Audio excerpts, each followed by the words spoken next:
grappling fans, from body slams to high-flying plans. Join the chat, hear the scoops. Jump in quick, don't be a stoop. We're throwing down in every match with tales and fights that you can't catch.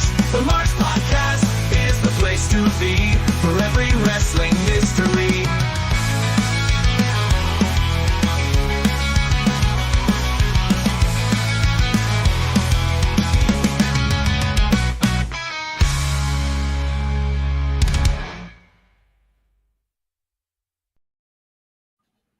Ladies and gentlemen, this is Tony Chimmel, the GOAT of ring announcers. And you're listening to the Marks Podcast on YouTube. Yes, we got our own announcer. But they know that. Oh, I'm talking to Welcome to the Marks Podcast. I am Dan. That is Gerard. And joining us again is our third man in the box, Jacob McGovern. What's going on, guys? What up, what up? Why'd you cut off Chimmel?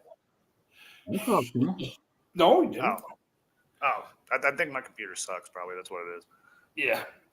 So lots been going on, It's guys. been out of practice. Yeah, that's true. As you can see, I'm kind of in flux. We're still setting up the studio. Gerard's in hiding from someone from the Panhandle, and Jacob is also in another room. Got to mix it up every now and then, you know. Well, as what you just said about hiding, I don't think I have to hide anymore. I just think it's,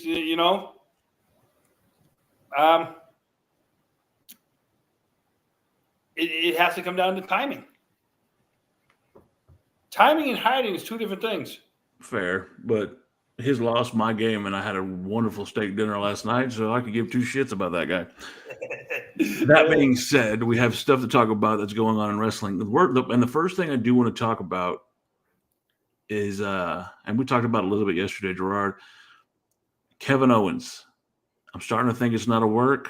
I'm starting to think he's legitimately hurt, and I'm very bummed out about that. I'll tell you this. Me and you have our opinions on it. Let's get the third man. So, I hope to God that this is a work because I would really hate if this is the last we're going to see of Kevin Owens for a while. Because I heard something from I heard on Twitter that like he's going to be out for 2 to 5 years, something like that. And I don't know. What makes me think this might be a work, though, is everything started in this feud around the neck. Randy Orton's neck. They gave him a pile driver. He took him out, and now Kevin Owens has a neck injury, supposedly. But I don't know, man. It sucks if it is not a work, but it'd be really cool if it was. It'd be the heist of the century. More so than Seth Rollins. What gets me about that is, I want to believe that it is a work. I do, but he hasn't done anything physical since that match with Cody. Yep. Not one thing. So what better way to sell the gimmick? Because let me ask you this. What right now is the difference between that one and Mark Henry's? Mark Henry was a whole retirement speech and everything. Correct. Now this wasn't a retirement speech. This was him saying, look, I got to go away for a little while. Here's my thing for that, okay? Pink, though. Where was the... I didn't see a lot of emotion there unless he hit it very well. Now, if it comes to be true and he has to go that way, does he need an edge surgery or does he need the Randy Orton surgery? Well, Randy Orton had his back fused or something like that. Edge... That's what I'm saying. So which part does he need an Austin surgery? If he has the Austin surgery, he won't be back for a while. Right. Or the Tyson Kidd surgery, where they fused. Didn't they fuse it like with his jaw or something like that? They did something. He had like I'll the put it highest. like this. In either way, if it comes to be true, okay, when he makes that return, depending on how he makes that return, it's gonna be huge. Well, and it but my thing is, it throws my whole speculation that it was going to be the WrestleMania main event next year would have been Owens versus Zayn, and yeah, that's looking like that's not going to be the case. It's a good idea too that you proposed. You booked WWE's whole year right there. I think here's my thing though, is going to that well. How many times are you going to go to that well though? But you can't. That's the thing about them. Their matches are so good. I've never seen them have a bad match. No. Plus the story of them, they've had a match at WrestleMania, but never a WrestleMania main event would have been fucking, the story would have been great. It would have sold itself. Yeah. And let's go from that one to the two women one, who's gotten a lot of heat and or traction for saying stuff they shouldn't have said, maybe the stuff that they could have said, they went a little off script. The Tiffy and Charlotte Flair one. Did you guys see the response from Ludwig Kaiser? No, I didn't. What did he say? Where he said something along. He sent out a DM where Shawn Michaels telling the Shawn Michaels one where he told somebody keep your damn name out of my mouth, keep my damn name out of your mouth or something like that. It was good though. Well, see, and that's the thing. Well, and it's just that, literally the sad thing is I don't believe for a second that Kaiser is in her DMs because, there's just, I don't know why she said that. That had to just, to go off, just to get under her Tiffy skin somehow. I don't know. Charlotte's an insecure woman. I think Charlotte, in my opinion, is a very insecure woman. And, stats mean everything to her. Stats mean everything to someone like Charlotte. She definitely wants to be her father. She, but like Jacob, you always call her Rick with tits. She can't escape that fucking what? At this point, she doesn't even look like Rick anymore. I don't know what happened. I don't know. Yeah, there is so much. She looks nothing like she used to. It's weird. It's bad. You know what the sad part about that is? Rick never cared about his stats. Never. Because why? He accepted it the way in professional wrestling. It's like when Tony Khan puts up stats and stuff like that. What do they really mean? Mercedes Moné for over a year hasn't lost a match. Does it mean she's the best? No. It just means she's got creative control. Right? That's why it's never been a big thing. I don't care if you're because I'll tell you this. Some of the best jobbers, put the wrestlers over better than some of the guys today put them over. And they didn't care about stats. They were called enhancement talent. Their job was to enhance. It's kind of like we talked about yesterday. You and I were watching Earl Hebner, and I think he was doing the Sean or the Bret Hart Steve Austin match from WrestleMania 13, and we basically were in agreement that Earl Hebner got over, other than selling merchandise out of his trunk, got over. I was going to make a joke, damn it. Got over by just being a ref. He didn't have to do anything else but be a ref. And Jacob, the one thing we were looking at yesterday is the quality of refereeing without the headphones compared to nowadays. You have the freaking headphones. Basically, you're a robot, and you still have more screw-ups attached to a headphone. Well, we haven't seen the ref cam yet in a while, so I'm happy about that. We haven't seen that in a little bit. I think they got backlash for that. I mean, I understand with all the It's advancements. stupid. It was retarded. I get that there's a lot of advancements in technology, and they're trying to do X, Y, and Z. But ultimately, what it comes down to is let them do what they are paid and trained to do. Either you're a good wrestler or you're not. Either or. There's no reason for you to sit there and jack around with a formula that's never been fucking wrong. Since the 1920s, wrestling has been a staple of Americana. It is what it is. Wrestling is something that people you go to every Friday night when they showed up.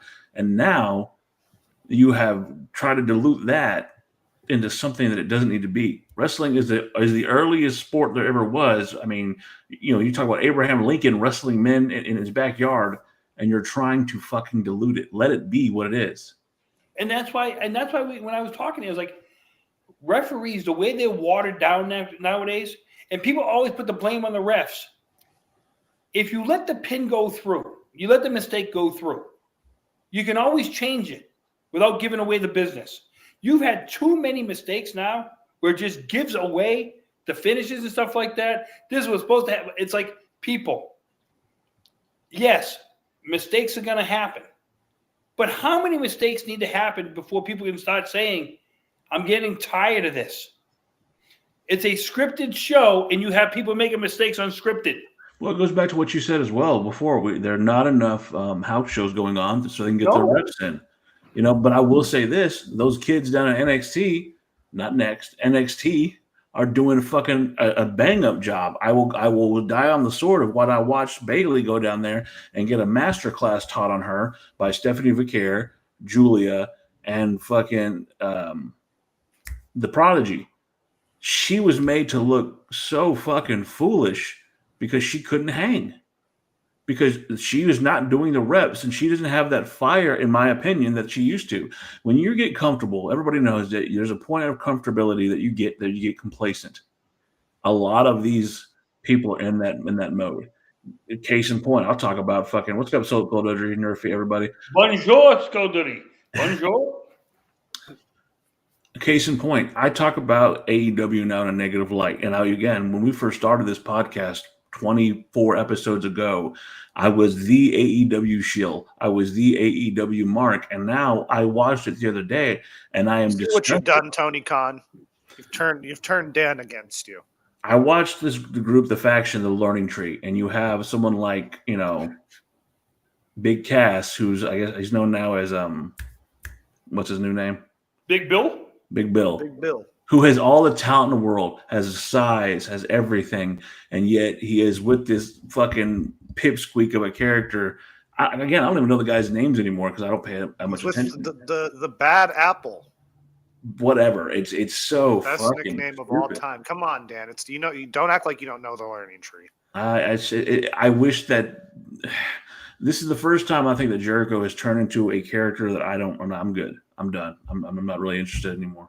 He's always This is the found a way first to time. It wasn't when he was the Wizard. You didn't like when he was the Wizard. I like the Wizard. I like all the goofy shit he was doing. Hold on, what's Nervy saying here? Is it comfort or tired? I think there is a line there that people ignore. I think that people often mistake being tired for being fed up with comfort.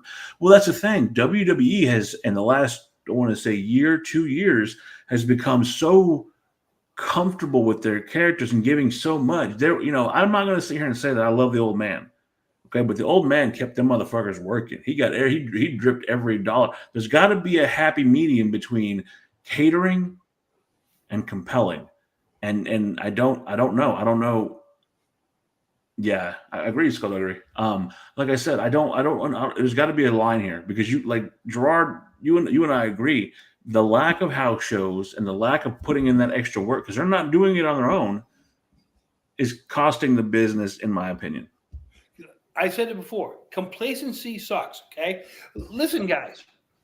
Major League Baseball, football, hockey, basketball.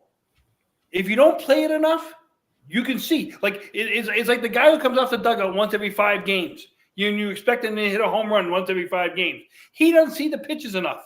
The football guy who gets in 1 play a game, he can't make those plays because he gets in 1 play a game. Okay? With referees and wrestlers, if you're not doing it enough, your product isn't crisp. Okay? Only certain wrestlers were born with genetics enough to get in there and be totally fresh every time they're in. I'll say that someone that exemplifies that, and you may not agree with me, but Logan Paul. Every time I see him get in that ring, not since Kurt Angle have I seen someone just adapt to. And here's the good thing about Logan Paul. It's strange he's wrestling AJ at WrestleMania, though. I gotta say that it's kind of. I'm looking forward to that match because I'm looking forward to the match too. Don't be surprised if AJ doesn't carry that match, though. You think so? And I'm going to tell you why. They put him with AJ just so that way because he's been out of the ring for so long.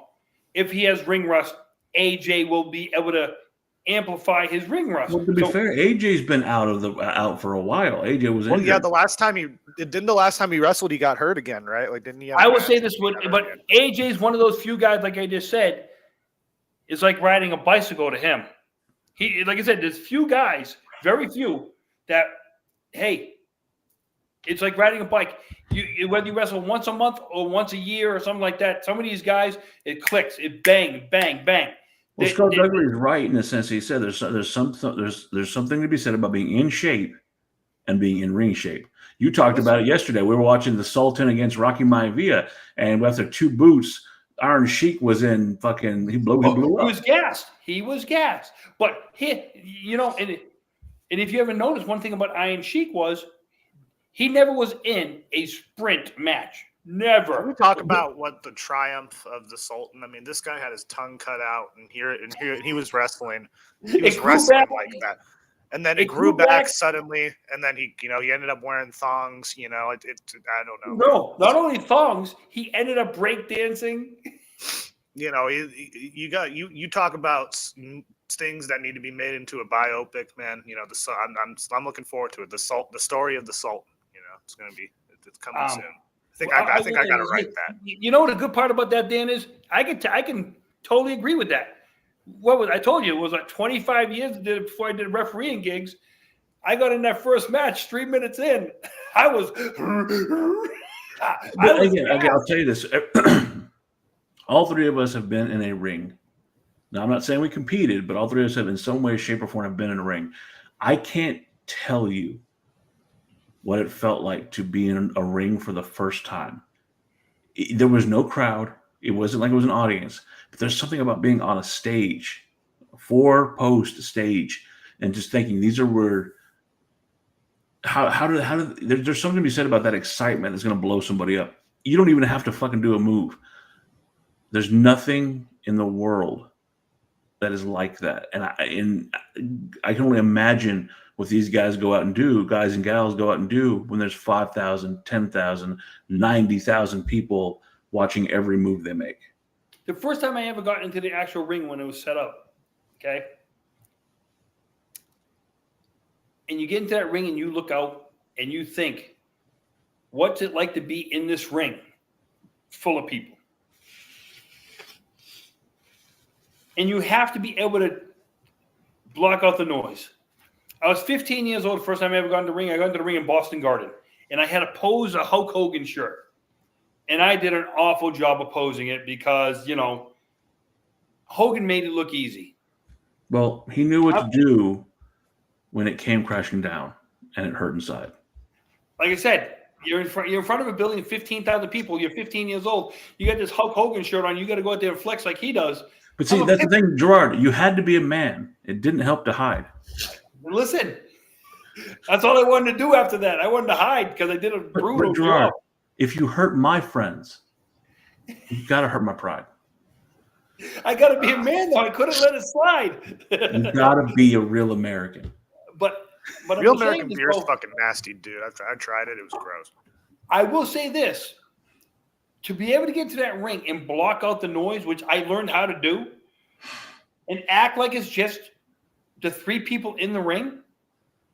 Well, and that's in any kind of competitive aspect. Like I'm not going to sit here and talk about my past or anything I've done, but I can tell you what it's like to compete in somewhere where there's not even 1,000 people there. It's a fucking gymnasium full of 300, 400 people. Even that small little group, the first time, you don't want to throw you don't want to throw the wrong move. You don't want to do this. You don't want to get hit because Dan, those small groups can make or break you. They can make or break you because they can give you the influence to want to come back again. In that atmosphere, yes. In my atmosphere, it was more or less either I get the job done or I don't get paid. But it was just, I get how that audience can be the 4th man there, and they're not always fair and they're not always on your side. And yeah, I can never sit here and say that I know what it's like to sit there in front of 90,000 people. I know what it was to sit in front of 50 to 100 to 500 people, and how that at the beginning made me go, oh, this is rough. I can only imagine what it's like to sit there in front of an audience like that. When I first started getting into it, like I said, so the first time I got in the ring was 15,000. I just had to do that stupid posing. But then when I actually started working and I got into the ring and stuff like that, and I could actually look around at the people and stuff like that and realize, you know what? This is my job. This ain't my life. When you can differentiate like that, at the end of the show, the job's over. But these guys, because nowadays you almost have to live your gimmick totally. When does the switch shut off? Well, let me ask you this. Is the age of gimmicks done? The right one, no. And we're going to talk about this one right now. Let's do it. John Cena. The learning tree. Oh, sorry. Let's talk about it right now. John Cena. Is his gimmick done? Well, Jacob, me and Dan were talking. If you closed your eyes the past couple weeks when John Cena was talking, me and him hear one guy. We don't hear John Cena. It's John Cena's mouth moving. But all we're hearing is Vince McMahon. Tell me the promo he cut Monday night with Cody Rhodes, that was all Vince McMahon. I mean, yeah, that was definitely one of the better heel promos he's cut so far, especially because I think a lot of this has been building up in Cena to the point where he's thought about this shit for a long time. I think there's some realism to it. You know, when you said gimmicks and skullduggery, I understand what you're saying about MJF, but that's still a man playing, whether he's a character or not, he's still playing something that's fake. The closest thing to a gimmick I'm seeing right now would be the Wyatt Six, but they're not doing supernatural shit. They're just fucking, it's all here. As for the John Cena stuff, we haven't seen them in fucking. Well, they're dealing with injuries. That's the thing that came out. The reason why I'm saying the thing with John Cena is a gimmick because think about it like this: he come out and talked about his first thing, the T-shirts and all that, the merchandise, blah blah blah, and what's he done the past 3 weeks? He's come out in every town wearing a different shirt. And look at the audience. Everybody in the audience is wearing the shirt he told them not to buy. He's making that money. If you tell somebody not to do something, they're going to do it, right? I think that Vegas crowd is gonna it's gonna be different. I think it's gonna be indifferent because I don't think Cody's getting a good reaction in Vegas. I don't. We don't see a Hogan Rock though. We don't see that. No, of course not. Okay. Okay, to be fair, that pop right there, that WrestleMania 19 pop was a once in a lifetime event. 18. Was 18. I'm sorry, 18 was a once in a lifetime thing. You know, you had the immortal Hulk Hogan, the man who basically, if you know nothing about wrestling, you know who Hulk Hogan is. Can't stand the guy, but if you know nothing about wrestling, you know that skullet. You know that he's red and yellow. You know the say your prayers, eat your vitamins. You know that. And at that time, if you knew nothing about wrestling, you knew what The Rock is cooking. You knew that. So you had two literal faces of generations coming together in a dream match. I don't think we'll see that like that ever again. I mean, who's to know? We might. Well, plus, like we hadn't seen Hogan in WWE at that point for at WrestleMania since I don't know. So from 9 to 18 for 9 years. Yeah, so there was a lot of that going on, but yeah, that was definitely a once in a lifetime thing. But I think anything that we're going to get at WrestleMania, I don't think. Excuse me, I don't think that Jey Uso and Gunther, for example, is going to get a. I don't think we're going to get. I don't think we're going to get a barn burner of a match there, but we'll see. Well, to speak on that, I do think that they did a little better job this week. They did the best thing on Monday Night Raw. They did the best thing. When you have Gunther beating the piss out of his brother, you give him stakes. You give him something. Now you're fighting not only for yourself, you're fighting for your family. And who can't jump on that narrative? Well, as sad as right now is, guys, we had 2 nights of WrestleMania. You have 8 matches announced for 2 nights, okay? Your average ticket price right now is in the 300s. And you've promoted 8 matches for 2 nights in the $300, okay? Think about that. You're averaging $40 a match. It's $25 for a double or nothing right now. How much? $25. What I'm just saying is, hey, by the way, Jacob, I went by Globe Life Field today. We know who's coming here in a couple months. Yeah. But I'm saying is you're averaging that right now, a $300 ticket. And what have you put on the card that makes you want to say, I want to go spend that money to get to WrestleMania? What have they put out there right now? Like in years past, they put that one match and say, I got to see this match. What's the I got to see match right now? I don't even know who's going to be on that fucking card. Think about that. What's the I got to see match right now? What, at WrestleMania? It's Okay, got to be. What's the I got to see match? I think Jade Cargill versus Naomi. I think, I thought you were talking about AEW. No, I'll tell you this. The match I really do want to see, and I think they've done an excellent job of promoting it, the actual main event. CM Punk, Roman Reigns, Seth Rollins. I mean, I could do without Seth Rollins because I think Seth Rollins really needs to go away, man. Here's the sad thing about Seth Rollins, and it's going to be everything. Well, just to be fair, excellent worker. I've watched him since he was Tyler Black in Ring of Honor. I watched him. I saw him do his one match in TNA. I enjoyed his work in NXT and the Yellow Brand when it was black and gold. But he's always the bridesmaid, never the bride. He can't seem to get that. Like, even when he had the heist of the century, didn't care. The only time he's ever done great business that I've really enjoyed is when he's faced Roman Reigns. I love when he was at Royal Rumble when he came out in the Shield gimmick. I love when he took the belt off Roman Reigns in the first man to beat Roman Reigns after all that time, and then he went on to have that crazy match with Seth Rollins. I'm sorry, with Dean Ambrose, John Moxley. But he just seems like an afterthought in this match. And no matter how many weird fucking boots or shoes or vests or jackets, no matter how fucking eccentric he gets, I don't see a visionary. I don't see a revolutionary. I see a guy who's screaming for attention. Look at me. Look at me. When you have a guy like Roman Reigns who can point his finger to the sky and the entire crowd, OTC, OTC, or you can come in and just hear that from the CM Punk entrance music and the whole crowd. So you're telling me, so would you say Seth Rollins is great enhancement talent? He's a good hand. He's the guy who works with the guy. He's never going to be the guy. I think basically he'd be like a Sting.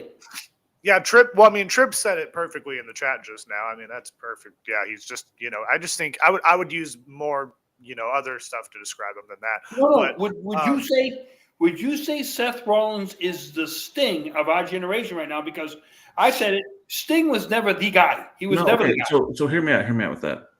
I agree and disagree. And Skullduggery, I see where you're coming from. He does have history with him, but it doesn't I'm going to quote John Cena. John Cena did a promo with Christian years ago where Christian was saying, I deserve a shot at the title and what have you. And John Cena goes, it's not that you're not on my level. You're not on the level below me. And at that time, Christian wasn't. And Christian's never been the guy. It's always been the edge. And then even Matt Hardy was closer to his brother. You look at Bubba Ray and Devon. Bubba was always. How dare I what? I think compare Sting to Seth Rollins. I mean, I'm if that's what she's talking about, I agree with her. No. I'm talking about on the level. Like Sting was never the guy in WCW. He was never the guy. He was always there for somebody else. But he was a man called Sting. My question is, a man called Sting. Could Seth called Sting? Could Seth Rollins carry a company by himself? No. Sting did. Sting carried a whole company on his back for a year as the Crow gimmick. No, he went against the NWO. I understand that, but every bleeding heart WCW member, he was still pulling people away, fans away from the NWO because he changed his face paint and he didn't talk for 18 fucking months. Think about it. We talked about even when he was Surfer Sting too, like when he was the champion there for a little bit, he was kind of carrying WCW for a little bit. We were talking yesterday, and we bring this up to each other.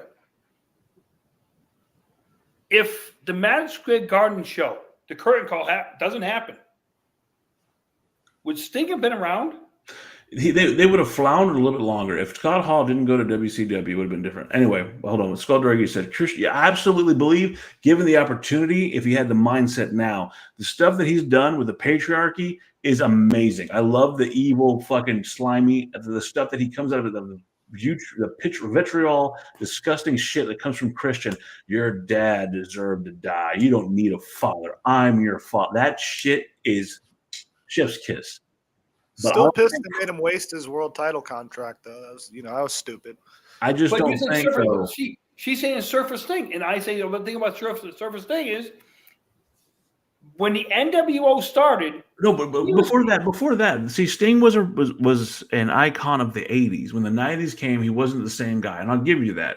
When Ric Flair dropped the title to Sting at the Great American Bash, the fans lost it. They thought, "Oh my God, that was a real." Okay, Magnum TA, tragic story of a guy who had everything, who probably would have outshined everybody in that company at some point. He was going to be the next guy, but then he got into a wreck. Yep. I think Sting filled that role perfectly.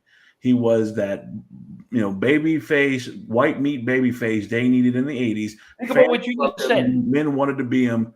He was always been a role filler. When was he going to get the role?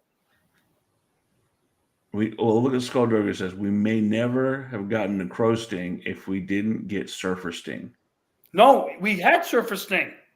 But we would not have had the Crow Sting. No, we had Surfer Sting, though. We would have never gotten the Crow Sting without the curtain call because he gotten so stale. Listen, a la Hulk Hogan, going from Hulk Hogan to Hollywood. We don't get the curtain call. We don't get Hollywood Hulk Hogan. I also think that things were changing in a sense. I think that, we're looking back at the past here, right? Which we'll go into the WrestleMania breakdown soon. But the times were changing. And I think things like the Crow Sting, like Steve Austin become the phenomenon that was Steve Austin happened because of the way society had changed.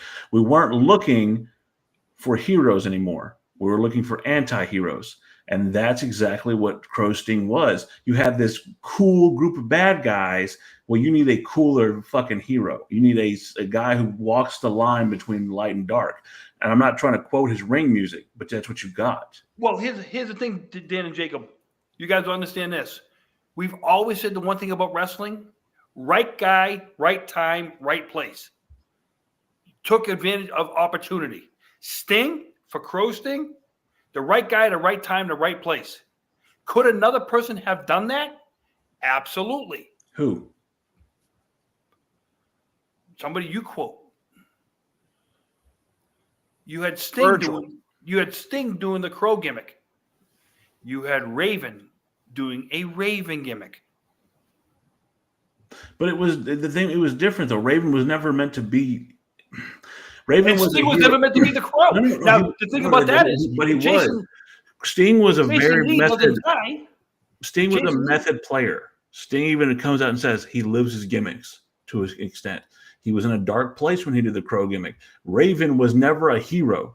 Raven was despised. Raven did something in ECW that no one else could pull off because, again, ECW, they love their fucking heels. They love their bad guys. Hey, but he was the bad guy that they hated. They were disgusted. The man crucified a father. Yes. I'm saying is right place, right time, right gimmick.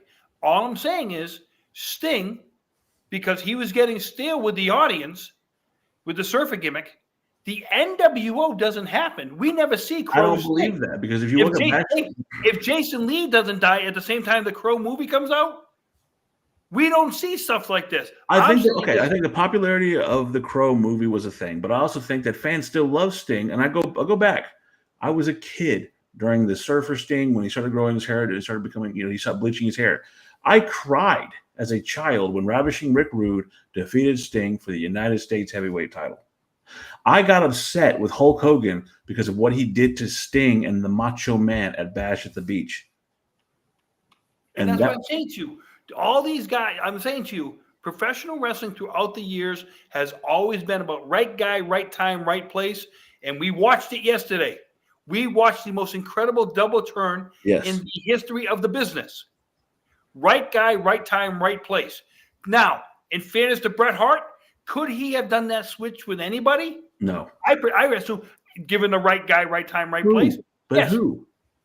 That's all I'm saying is, if Sting had gone to WWE, could he have done it with Sting? Was he going to be one of the new Blackjacks that we saw? That wasn't going to happen. It's always been about Hulk Hogan was right guy, right time, right place. Rocky III doesn't come out. Hulk Hogan was never Hulk Hogan. Fair. But what I'm saying is, to sit there and say that the only person in the course of wrestling history that never needed right time, right guy, right place was Andre the Giant.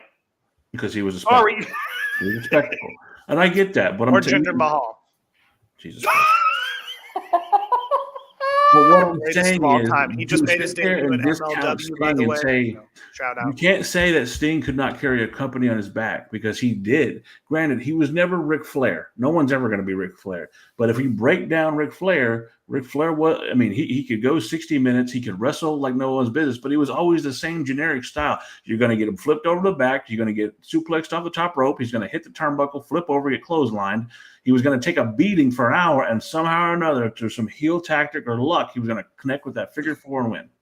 You know what Sting was good at? I told you. Sting was good at making Damn right, heels. Skullduggery. Damn Sting right. was good at making heels better. Give me a heel other than Flair that got Sting up. Ravishing Rick Rude. I'm saying is though, you not enough of those are around for him. Flair had guys that could bring him up, Ricky Steamboat and stuff like that. Okay, they could get him up.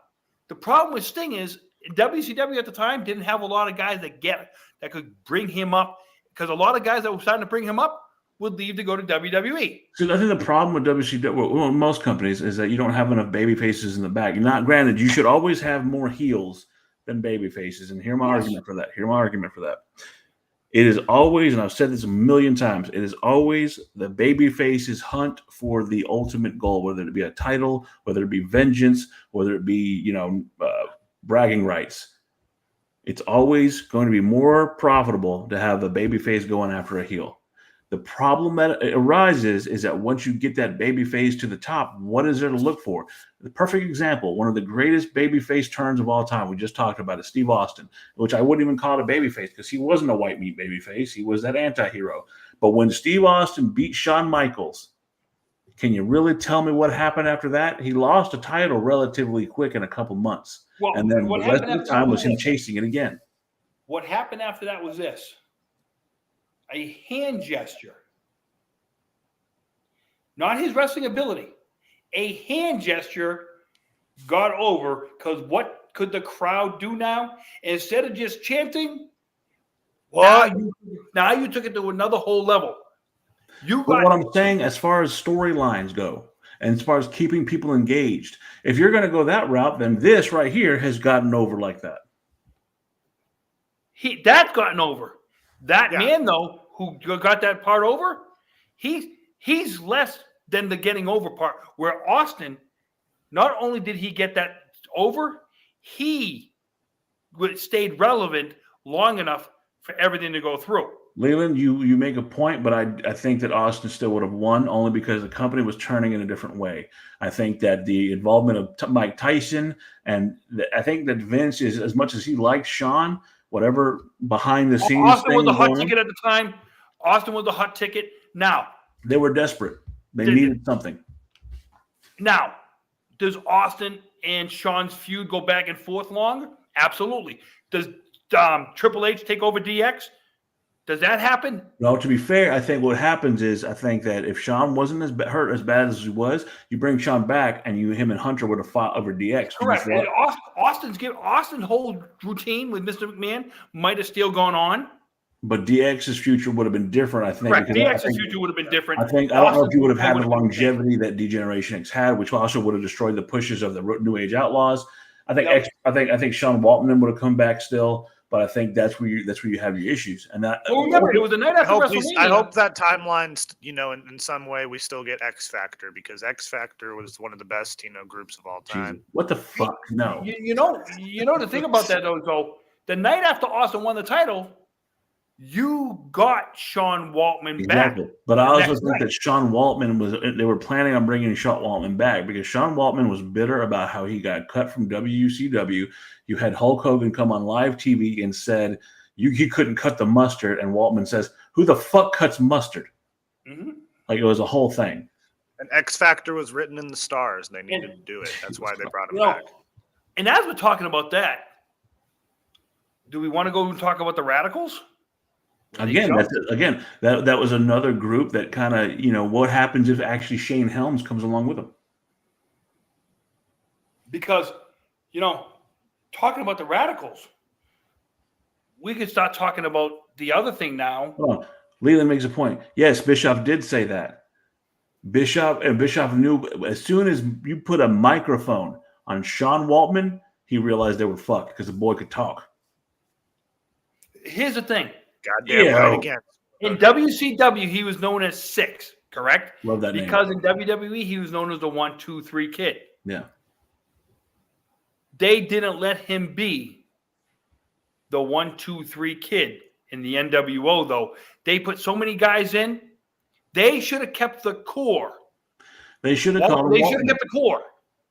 Everybody else should have been the guys who say, hey, you're on the out burner. But they should have kept the core. Okay, so when they started turning WCW guys, that's when you had a problem. When it started out as Scott Hall, Kevin Nash, I'll even like when DiBiase was there, Rick Rude came in. That was a big hit to WWE. I'm saying by bringing over 1, 2, 3 kid, now 6, you kept those three together, and then maybe have 2 or 3 more as your inside.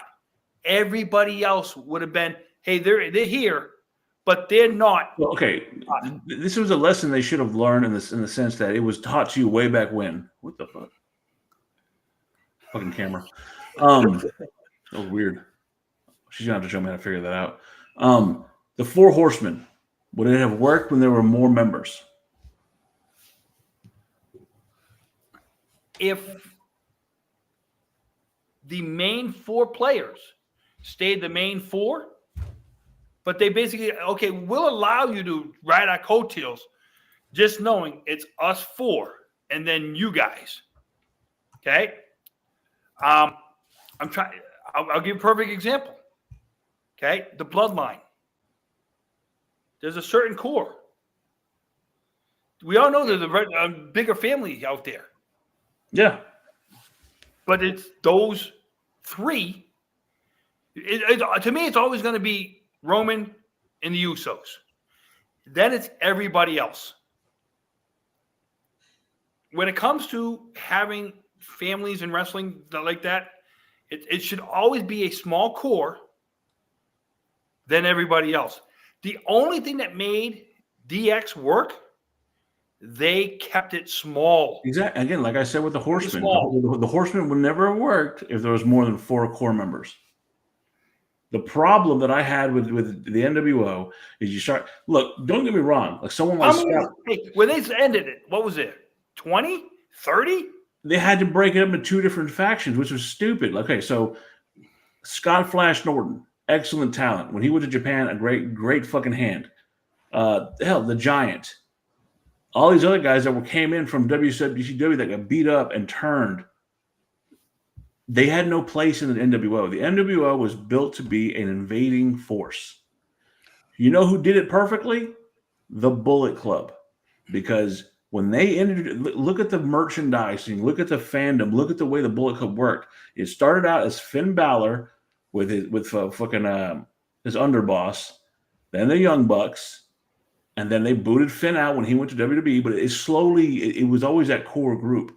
It started failing when they started adding too many. Hey, what about the Dudleys when you had Devon and Bubba Ray, then you had Spike, you had Big Dick, you had Little Dick. Dances with Dudley, Sign Guy Dudley. Yeah, yes. Okay. But see, they did it in reverse. Hold on.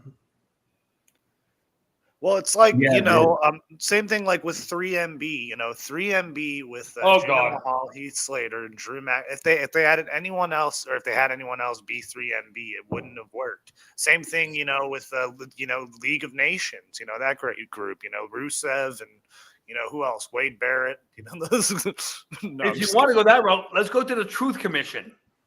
You know what? Say what you want about the Truth Commission. I did like the Truth Commission. I thought they were very interesting. Well, was that the one? Which one? The one with Ivory when they were all talking, because wasn't CM Punk part of them too? Because he was promoting the what was the word he used to use? Straight edge. Straight edge. No, that was a Straight Edge Society. I love that group too. Straight Edge Society rules. I will say this: as far as the Truth Commission, I love Don Callis and that is the Jackal. I like the idea of it. I don't think it was executed properly. Was terrifying. Or like the Oddities, the Oddities. The Oddities were one of the best groups ever, and I'm going to tell you why. because it shows you we get all this here, but we allow this here. Now, in fairness to John Tenta, I thought the work he almost did as the oddity Golga was better than what he did as Earthquake. Absolutely. The Cartman doll and all that stuff. He played that role. Yeah, you know, they had ICP as their theme song. You know, you can't. The Insane Clown Posse had no. They fit that narrative of the time. Do I think that group works now? Fuck no. No. Speaking of John Tenta, going into the fucking Hall of Fame. What was that No Way Jose that came out with the conga line? That was stupid as shit. That was no. Hey, come on, No Way Jose. How many people got to start? Wait a minute. How many people got to start because of that? And you know, and Adam Rose too. Adam Rose with the Rosebuds. You know, you got Braun Strowman. You got fucking Becky Lynch. Speaking, I want to say one thing because I don't want to get lost on this. There was a controversy this week, and it came out with a guy who had a gimmick. Jacob, you might have heard about this. Val Venus and Chelsea Green having a back and forth over transgenderism in wrestling. And Val Venus basically saying something, and Chelsea Green coming to the defense of transgenderism in wrestling, basically telling Val Venus to shut his effing mouth. Well, and, you know, in a way, I do agree with Chelsea Green. When your biggest contribution to the wrestling business was having a fake penis to make yourself more part of your gimmick, sometimes you just need to keep that mouth shut. It's been 25 years since you were relevant. Arguing with a woman right now who's arguably the dumbest smart chick you'll ever meet.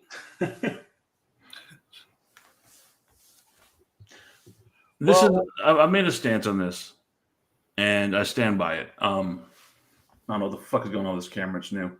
But I have no problem with anybody who's trans who's in wrestling, as long as they're doing the job. Perfect example, Nyla Rose. Nyla Rose is a powerhouse. Nyla Rose could crush any female in the ring that they wanted to, and yet you've never heard of Nyla Rose hurting a single person. Contrary to an actual woman in wrestling by the name of Nia Jax, who has fucking destroyed people. And so we were watching somebody yesterday who, you know, a lot of people at the time thought was a man in drag, but she was totally a woman, China. Yeah, you talking about her ass when we were watching the video. And I'm just saying it's the fact of how this woman was able to get over so well with the men, not just with the women. Now, mind you, we watched the spot where she ragdoll another. When I say ragdoll, she ragdoll another woman. But at the time, nobody had ever seen a woman like that before either. And I'm not going to compare her with Nicole Bass. You did yesterday. Yeah, but I'm just saying it's the fact of China was special. Okay? The problem with her was people, when she first came out, thought she was a dude. And when you look at her, and when you go back and look at the history part of her now, she was something special. I don't think we'll see something like her again, just like Andre. Do I put her in the same class of Andre for the kind of thing she did, for what she changed? Absolutely. But, you know, to attack people 25 years after the fact you gained your popularity, sometimes people just need to keep their mouth shut and go on their way. Well, I didn't even know Val Venus was still active. It's like the other day when I saw fucking Paul Burchill. Well, Viagra's a thing. I was like, what? But so, yeah, Val Venus.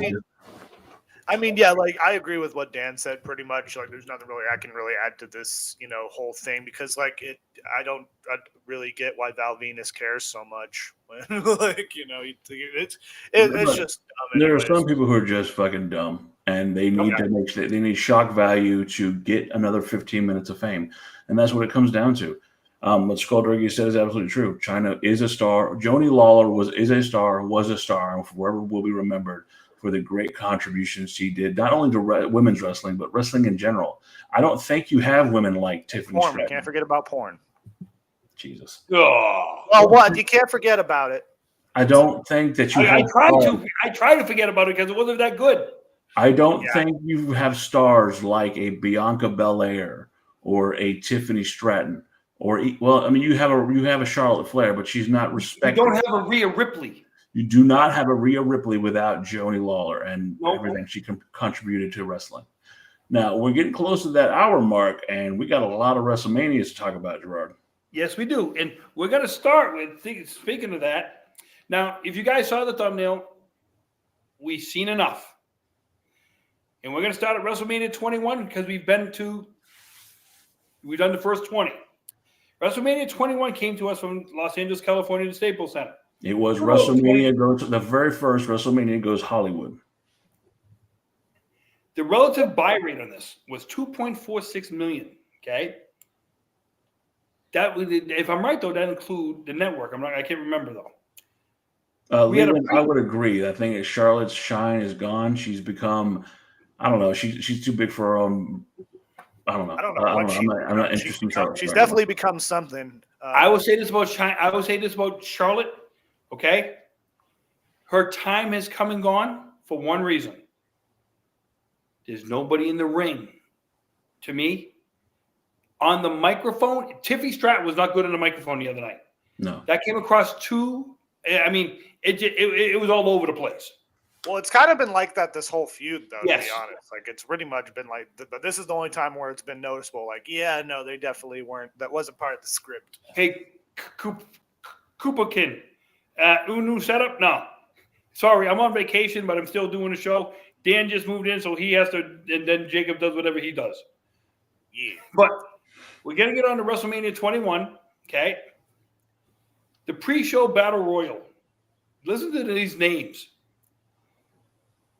Rob Conway, Tajiri, Hardcore Holly, Sylvain Grenier, Spike Dudley, Simon Dean, Mark Jindrak, Orlando Jordan, Danny Basham, Nunzio, Maven, Rhino, Rosie, Heidenreich, the Hurricane, Scotty 2 Hotty, Charlie Haas, Akil, Doug Basham, Tyson Tomko, Val Venus, Chris Masters, William Regal, Booker T. We're in the Ruthless Aggression era now, baby. Funaki, Luther Reigns, Paul London, Viscera. Luther Reigns' my favorite line. I had cornbread before. I ate peas. Listen to that. Out of everybody who I just mentioned, the only one that was relevant to me in that whole thing was Booker T. Booker T. Tyson Tomko sticks out because what a waste of potential. Oh, yeah. Chris Masters, another one. But I'll always love Simon Dean's gimmick, though. I would say Booker T and William Regal were probably number 1 and number 2. But then everybody else other than that is like, wow. Yeah, it's the who's who of the Ruthless Aggression era. You know, this is the first WrestleMania that I actually remember watching. So, like, this was the first, like, because I was at least 4 or 5 when this was out. Let's go to the match that actually starts the show. Eddie Guerrero versus Rey Mysterio. Classic. Yeah, Hall of Fame match there. Classic. Second Probably match? my favorite mask Rey Mysterio's ever worn, even though like something was wrong with it. Like I know, like you could see in the match, he keeps adjusting it because I guess there is like something with the Velcro or some shit. But it's the match after that.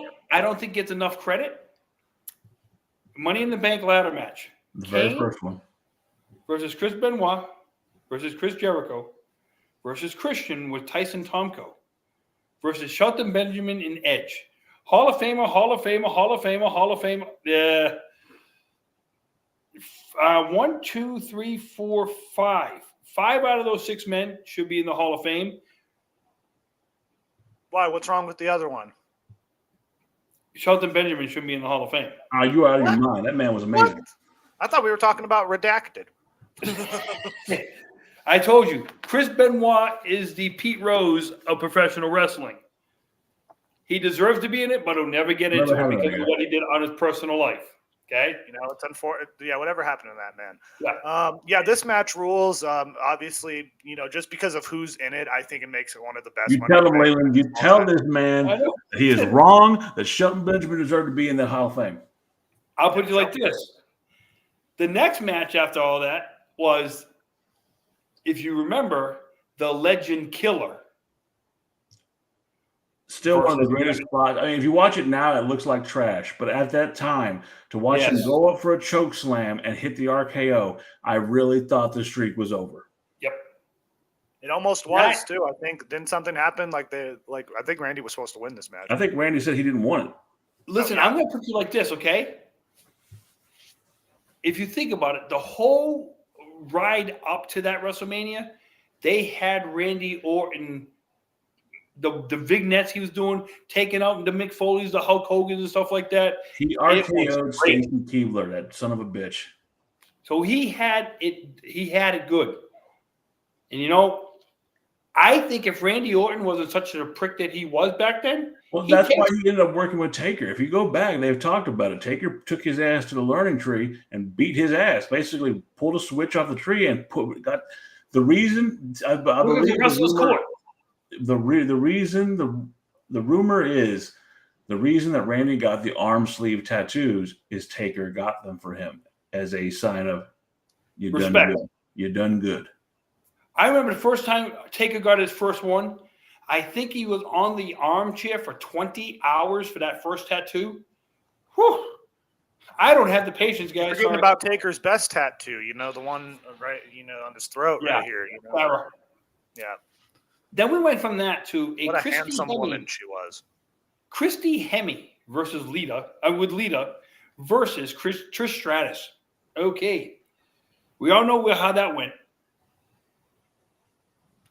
Christy Hemme had her 15 minutes, and that was it. But again, you know, it came out that Christy Hemme was that girl that did stuff with McMahon and then was fired. She tried to sleep her way to the top. Then after that, we had one of probably the top 5 single matches in WrestleMania history: Shawn Michaels versus Kurt Angle. That's why it's on the fucking thumbnail. Just a technical masterpiece. Case in point, when Shawn did the flip and landed on the announce table, I really thought all I could think of is Royal Rumble casket match. He's going to be there for another fucking 7 years. What a match. Then we had a gimmick match. Aki Bono versus the Big Show in sumo. I think that's part of why I have some blindness in the left eyes, because I saw a Big Show's ass crack. One of the worst WrestleMania. You can't even call this a match, really. This is like one of the worst things ever done in WrestleMania history. The next match. So I'm not going to say these two in order because I want to get to. I want to do the last one. I want to do the next match last. The last match was Triple H versus Batista. Okay, with Ric Flair at his side. Didn't Batista take the title off of Triple H after this one? Oh yeah, you got this was his crowning achievement. Motorhead played Triple H to the ring, by the way. Yes. Awesome entrance. And the reason why I wanted to skip this other match, because of the thumbnail. JBL versus John Cena in a WWE heavyweight title match. So I'll tell you, I remember this is this very night. It was the night that I got kicked out of the house and I ended up leaving. And so I will always remember it. Wait, hold on. You got kicked out and you ended up leaving? So which one was it? Well, I got kicked out. And I never went back. So this, I didn't think Cena was going to win. I didn't think it was time for Cena. I thought this was going to be the age of Batista. We had built Batista up since the Royal Rumble. And then we had the contract signing, thumbs up, thumbs down. And I didn't, because correct me if I'm wrong, since they've had 2 belts, there's never been a time where they usually flip both belts the same night. So if I figured Cena was going to hold on to that, or Cena was going to lose, and John Layfield as a heel had found a way to beat everybody at that point. He had beaten Big Show, he had beat Undertaker. What he did to Guerrero, and me and Gerard talked about it. John Bradshaw Layfield was one of the most underrated heels in wrestling. When he went to the Mexican border and started kicking Mexicans in the ass, if you didn't find that fucking heelish, I don't know what to tell you. He fucking clotheslined from hell a fucking Godzilla blow up. I mean, he was funny. He was compelling. One of the was most an asshole. underrated You heels. know of what all his time. best work was, and you guys might agree this. I always thought his best work when him and Farouk or Ron Simmons was doing the bar fights. Those bar fights. Well, people also don't give Bradshaw the legitimateness of being an actual badass. He was a shit talker. He was a bully, but the motherfucker was a man's man. He was a Texas redneck, and he could kick ass. Just Until say Joey Styles punched him in the face and knocked him out. Allegedly. Allegedly. But Or when so Bart we go Gunn to knocked him one. out. We saw that. Now we go back to WrestleMania 2. Leland, big time. I've heard that. That's fucking hilarious. But what's funny is we go from that, we go back to WrestleMania 22 big time in Rosemont, Illinois. Now, me and Dan were watching WrestleMania 13 yesterday where they were talking about, we got this many people in the building. Then they did a pan out. Dan, how many empty seats did we see?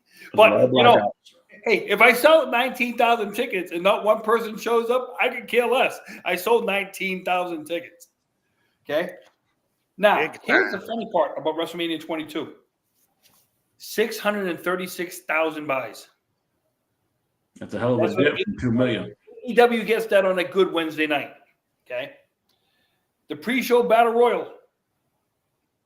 Rob Conway versus Eugene versus Super Crazy versus Simon Dean.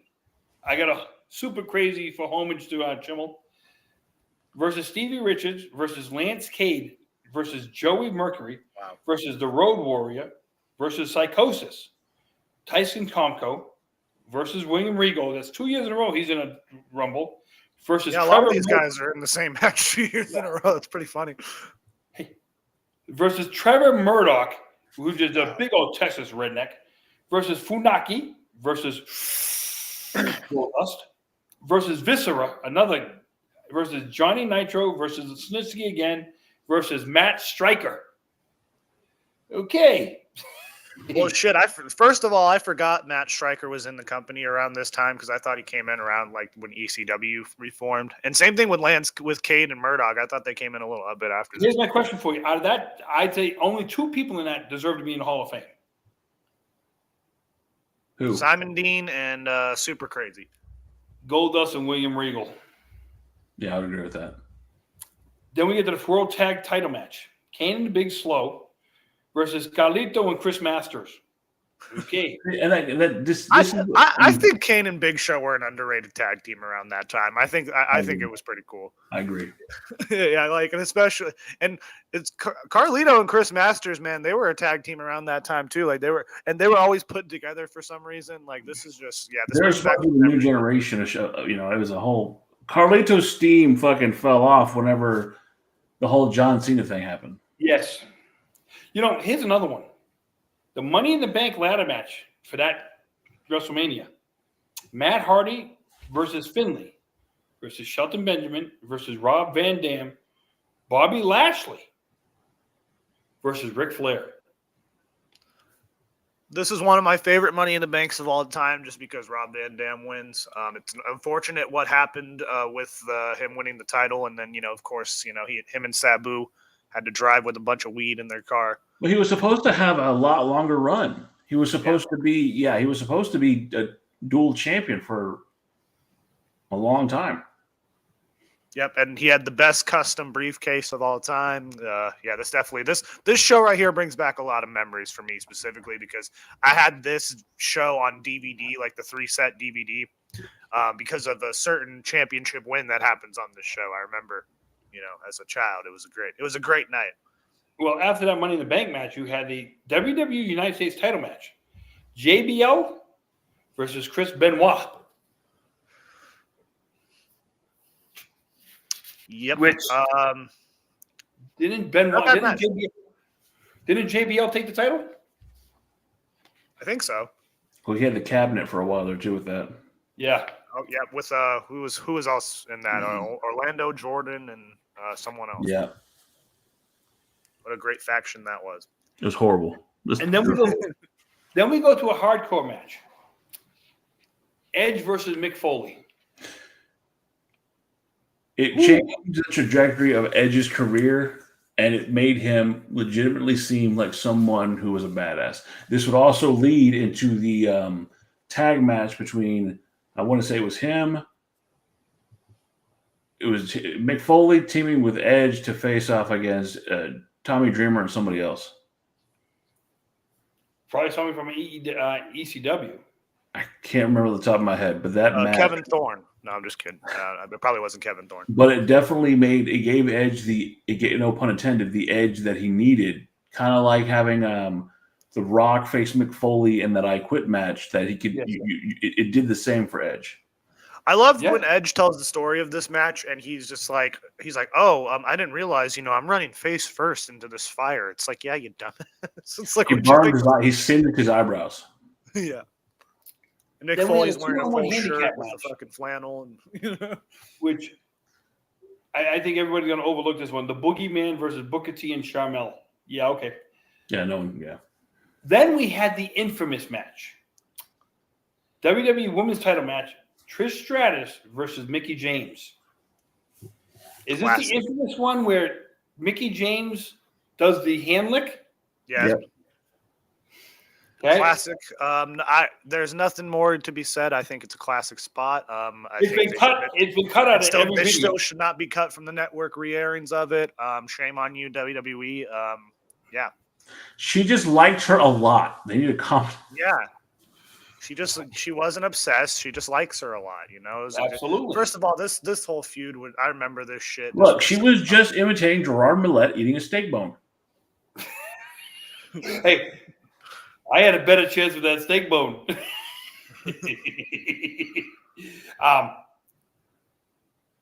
Then we go from that to a casket match. Mark Henry versus The Undertaker. I think this was meant to just. Mark Henry had come back at that time. He was just destroying people. This is well before the Hall of Pain. He was brought back during this. It was, I think, Daivari brought him back. And, they had to build somebody up to take that loss that was legitimate. And that's the whole reason for this whole match. Yeah. Then we get to the no-holds-barred match. Shawn Michaels versus Vince McMahon. I don't know how I felt about this one.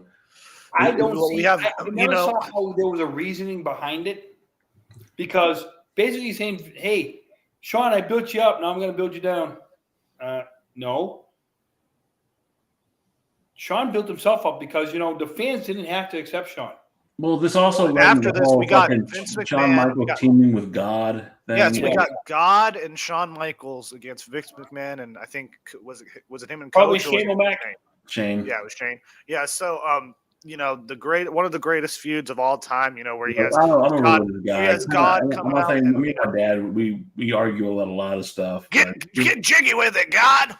This is the one thing that made I was uncomfortable, like when it led to the whole God, and yeah, you can keep that. Then from that, we go to the World Heavyweight Title triple threat: Randy Orton versus Rey Mysterio versus Kurt Angle. The build to this was excellent, and this is some of Randy's best mic work when he looked at Ray and goes, "Eddie's not in heaven, Ray. Eddie's in hell." I was like, okay, that shit got a little real. And then Kurt Angle, to say that Kurt Angle was an afterthought in this match, he had just won the world title in a fucking it was a battle royal thing. Yeah, and then he beat The Undertaker at No Way Out. And then, yeah. Yep, this match was definitely a big deal at the time. Ray, of course, was doing it for Eddie, and Eddie, and then because Eddie went somewhere, I don't know what happened to him, and Ray, winning the world title was a big moment for me. So I agree with you. I agree. But then he proceeded to have one of the worst title reigns of all time after that. But he lost to Finlay on SmackDown while he was the world champion. I remember that, man. I'll say this, Skolder, you're absolutely right. The build for this match was greater than the match itself. But much like I will say Rock and Hogan, that if you turn the volume down while watching Rock and Hogan, it is the crappiest match you'll ever watch. But in the moment, what it did for Rey Mysterio, the fans made that match. The fans made the match. Absolutely. And Hogan knew how to hit every cue. And going to Ray knew how to be the littlest big man in wrestling. He knew how to get the fans behind him. Unless you come in instead of Bryan Danielson in Royal Rumble. Other than that, Now, the next match, And the best entrance Rey Mysterio has ever had too. With the fucking and now the PLD next plan. match, Jacob probably watches every night, was a pillow fight between Tori Wilson and Candice Michelle. Yeah, I don't like Tori Wilson all that much. Not a okay. big fan. Not a big fan of the blondes all that much. And then we go to the WWE Heavyweight Title match of Triple H versus John Cena. So that's 2 in a row. He's headlined, basically. the age of Cena. Get used to it, buddies. So this match sucks. I remember the only thing cool about this match was Triple H's entrance. I believe that's the only thing I remember about this match. I believe that's the only thing anyone remembers about this match. Yeah. Now, here's a good one for you. The next WrestleMania 23. We're at Ford Field, almost 75,000. Okay. Last year they did 600 for WrestleMania 22. They went. Don't mean to cut you off, Gerard, but also WrestleMania 22 was the last time they held WrestleMania in an arena. Yeah, 636,000 buys. For WrestleMania 23, they almost doubled it. Okay. In the pre-show Lumberjack tag team match was Carlito and Ric Flair versus Chavo Guerrero and Gregory Helms. Which makes no fucking sense when they're just throwing these matches What a together. fucking random match this is. Now, because we're going up to WrestleMania 41, listen to this name for the next match. 8-man Money in the Bank ladder match. CM Punk versus Matt Hardy versus Finlay versus King Booker versus Mr. Kennedy What a tragedy his career was. versus Jeff Hardy versus Edge versus Randy Orton. Now, never mind the match. Listen to the names I just mentioned. Punk, both Hardys, Finlay, Booker, Kennedy, Edge, and Randy. Oh, my God. At the time, that was a star-studded match. Kennedy was into finding his groove. I mean, and again, backstage politics and stupidity cost Kennedy his career in WWE, but what a fucking big deal he was back then. Yeah, what a horrible. And plus, if you see the reaction when he wins this match, like the crowd was going ape shit when he won this match. And plus, the sad thing is like when he was going to cash in the next year, he had this whole countdown, and it was like they're building up to it. And then they thought he was hurt when he wasn't. Then they took the briefcase off of him. Then they realized he wasn't hurt, but then they already took the briefcase off of him. Unfortunate. The next match after that, I don't think we need to expend on much, was the Great Khali versus Kane. This was that match where he brought the hook, and it was a whole like May 19th bullshit. Yeah. Yep, Then we had a United States title match again. MVP versus Chris Benoit. The Those final are very WrestleMania underrated match. matches. An MVP from the gimmick that he has was very fluid in the ring, I thought. Especially at that time too. And by the way, like at this point, this was probably like the 20th match that these two had at this point, because like there was a time on SmackDown where like these two are wrestling every single week. And you know what kills me about this one? Okay. I know the Montel Ventavious Porter and Chris Benoit. Think about this. MVP got a great push. Okay. If I'm right, that'd be the last match Benoit had at WrestleMania. what happened to him? He was just hanging around.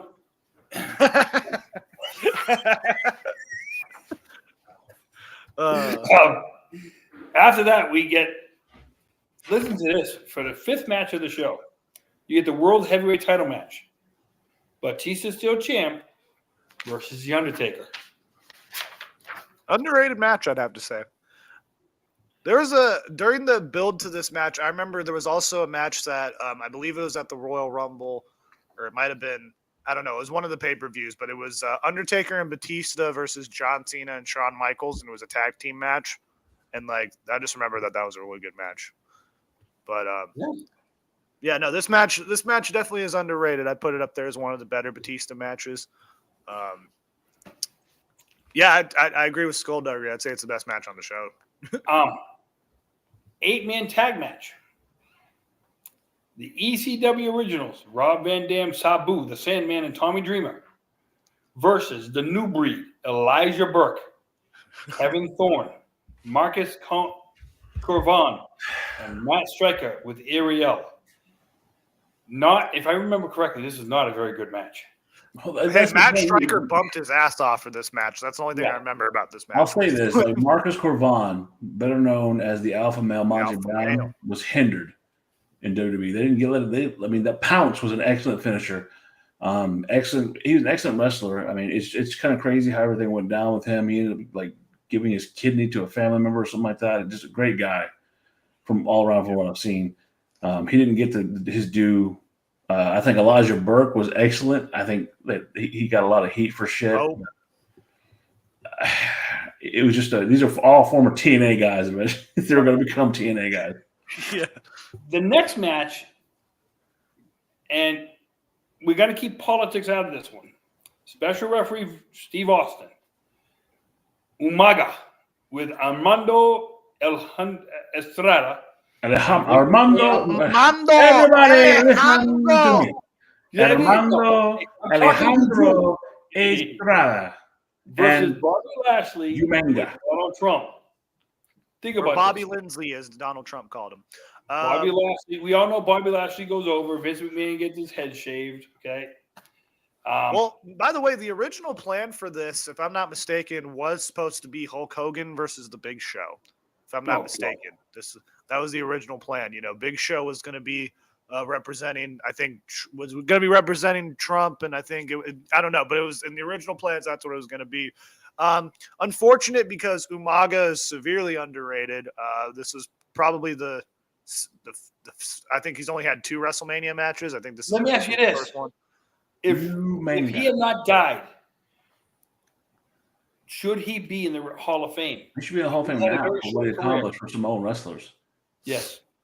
Well, yeah, I mean, if you just look at the way Jacob fought too and Solo Sikoa wrestle, I mean, you know, he should be in the Hall of Fame simply for the influence he has on wrestling today. Yes. To go from that match, though, we get to the women's title lumberjack match. Time out. Before you go to that, you would not have the Usos at all, or Roman at all in wrestling if it wasn't. And the reason why is because he went to their house and said, "I'm going to Houston. If you want to change your life, come with me now. If you don't, stay here and build cubicle equipment for the rest of your life." Mm-hmm. He took them to see Booker T. Booker T trained the Usos. Then we had the WWE Women's Title Lumberjack match. Melina, which to me is still one of the greatest entrances a woman ever had, versus Ashley. I can't speak on this because I get emotional because if you know anything about this channel. Why? What happened to Ashley? You can joke all you want about that one. That one's a. No, I know. That's a hands-off. Ashley Mazzaro will always go down as someone who suffered more than she should have. And I'll be honest with you, I would not have been. This podcast would not exist if it wasn't for Ashley Mazzaro. And I would never have met Gerard because without what happened when we discussed Ashley Mazzaro, that would have never led to anything. I think I could speak for my wife and say that I think justice will be served for her one day. I'm glad her story's out there. That woman could walk on water for me because she was such an influence for us in this channel. And then we come to the main event. Shawn Michaels versus John Cena. What's that, 3 in a row now? Good match. I mean, technically it was a great match. I didn't care. I mean, at this point, this is the middle of the Cena era, and when as we get through this, I'm gonna make my opinions known about how I feel about John Cena now and then, and yeah. Then we get to WrestleMania 24. We're in South Florida. By the way, can we talk about WrestleMania 24 because the WWE Vault channel has been like live streaming WrestleMania 24 for like the past week and a half. All right, stop. Here's the thing. So we went from 600,000 buys to over 1 million buys. We're back down to 600,000 buys again. Okay, that just goes to show you how strong this card was. The pre-show is an ECW heavyweight title #1 contenders 24-man battle royal. All right. Hardcore Holly versus Chuck Palumbo versus Brian Kendrick versus Stevie Richards versus Lance Cade versus Kane versus Mark Henry versus Tommy Dreamer versus Jimmy Wang Yang versus Val Venus versus Trevor Murdoch versus Jamie Noble versus Shannon Moore versus Jim Duggan versus Deuce versus Snitsky versus Jesse versus Elijah Burke versus The Miz versus The Great Khali versus Festus versus Domino versus Cody Rhodes versus Kofi Kingston. ECW heavyweight title. Now, how many of them that I just mentioned were actually predominantly featured on ECW? This was that match where they're just putting people in because they need to fill a spot and it's a paycheck match. Did I hear that Deuce and Domino were in that match? Yes, you heard right. Deuce and Domino. That's a fucking Hacksaw throwback. Jim Duggan. Ho! Okay. The Miz was in it. Elijah Burke was in it. The Chuck Great Khali was Palumbo, in it. man, that's a Uncle Festus. Kofi Kingston was in it. But then let's go to the Belfast Brawl match. Finley versus JBL. And if I'm right, this was a slobber knocker of a match. yeah. What a Anything that you attach the name Finley to is going to be a fucking. I was watching him and Regal in WCW whenever he was the Belfast Brawler. Fuck. Oh, Yep. Well, when JBL when he chucks that fucking trash can at Hornswoggle's head, like it's like it's so sad. I remember watching him boot Hornswoggle, and I thought he literally decapitated him. Or like that one time there was that steel cage match with Vince or something, and like they just fucking beat the shit out of Hornswoggle. I was like, God, what did he ever do to deserve that? now I forgot to tell you who the commentary was for this whole event. Jerry Lawler, Jim Ross, Coachman, Michael Cole, Taz, and Joey Styles. My God. After that, we had another Money in the Bank match. This one, oh my God. CM Punk versus Carlito versus Montelvit MVP versus Mr. Kennedy versus Jericho versus Shelton versus John Morrison. I Who won mean, that one? I mean, look where it led to. You know, the CM Punk, you know, won. You know, and then led to him cashing in on Edge. You know, and the rest they say is history. Well, and that first title run, no one believed he was champion. Like, and I felt bad because I like Punk. I liked Punk then. I damn sure wasn't straight edge at the time, but I liked Punk. I thought he was a damn good hand of the ring. He had not come close to the stardom that he has now, but he was I liked Punk. Well, especially around that time too, like he has a lot of underrated matches against like William Regal and fucking. Yeah. You know, he had a good couple matches against JBL too that were actually really good too. Then you had a singles match. Umaga versus Batista. That was a sloppy mess if I'm right. Well, anything Batista. Is this the one where is this the match where like Batista like like looks back and then takes a bump, or am I thinking of a different match? I think it might be, but what I'm saying with that, Batista filled the role of someone like the Ultimate Warrior. He was never going to be your top hand. He was just a big, brawny, muscly guy. He'll kind of like his acting career. He's great as a supporting role, but he'll never be a big star. Hey, I think Batista's the best actor out of all of them. Just hot take. Out of The Rock, out of John Cena, I think he's the best one. Here comes Jacob's favorite match coming up for the ECW heavyweight title. Kane versus Chavo Guerrero. 5 seconds. Yep. Greatest match of all time. Greatest title run of all time. I mean, Kane is the ECW champion. Now, the next match, I honestly thought stole this show. And as a fan of the business, it was doing business the right way, but he did not live up to the promise of career on a line match. Shawn Michaels versus Ric Flair. If you're a wrestling fan and you didn't shed a tear for this match, you have no fucking heart. Even the ending, it's so overplayed, but I'm sorry. I love you. Bam. Leave the memories alone. That's like I said, though, if one party of that had lived up to his contractual agreement, it would have gone down as even a better match. But he got divorced again. He had a lot of alimony to pay. He was broke. He said himself he was broke. Then you should have never agreed to a retirement match. Absolutely, skullduggery. He also should have agreed to keep married to the woman. That's a lot of alimony. Alimonies. Then you had the lumberjack tag match after that. Beth Phoenix and Melina with Santino Marella versus Ashley and Maria Kanellis? Yeah. Oh, okay. Yeah. That goes to show you how much this. I don't know if I'm right. That wasn't a very good match. It was definitely something. Then you go back to the WWE Heavyweight Title Triple Threat match: Triple H versus Randy Orton versus John Cena. So his streak of being basically near the main event is over. Who won? Did Triple H win this one? No, I think John Cena kept Cena won. Okay. Cena won. No holds barred match. Oh, God. The Big Slow versus Floyd Mayweather. Yeah, I don't think you need to digest into that. Yeah, I remember this is when Big Show was like out of the company for a little bit, and then he came back for this, I think. Yeah, he was the one that was the night he threw Rey Mysterio when he was in a stretcher when he came back. Yes. Yeah. Then we got I think, Edge versus Taker. Thank you, Kuba. A very good one. That was a very good match. Which one? Edge versus Taker. Oh, yeah. And Probably one of Edge's best matches. They wanted Edge to win. He refused. And he goes back to what we've talked about John Cena. And this is something me and Gerard talked about. The company was in a decline during this time. They had hit their peak and they had started to slowly decline. They had no competition. TNA was not competition. I don't care what anybody ever says. Edge did business the right way because Edge has always cared about the business.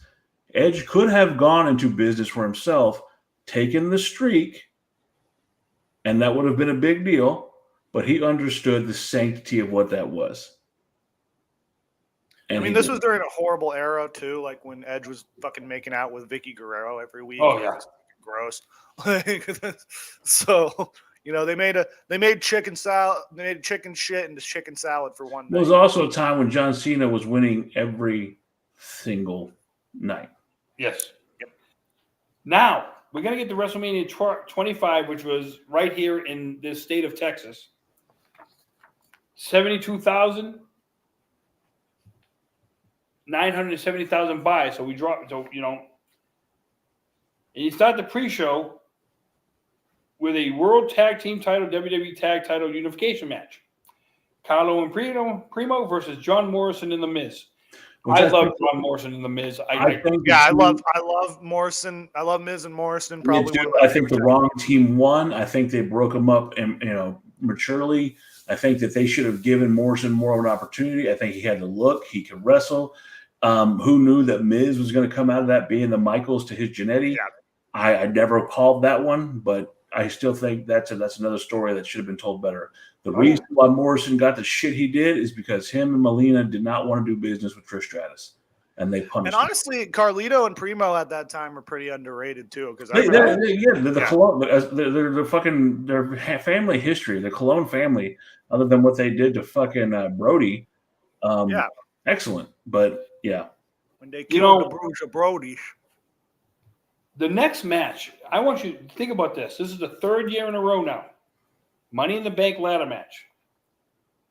CM Punk versus Finlay versus Kane versus Mark Henry with Tony Atlas versus MVP versus Christian versus Shelton Benjamin again versus Kofi Kingston.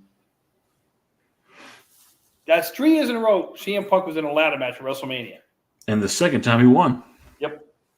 And I think this cash-in was much better. I always say that CM Punk makes an okay face, excellent heel.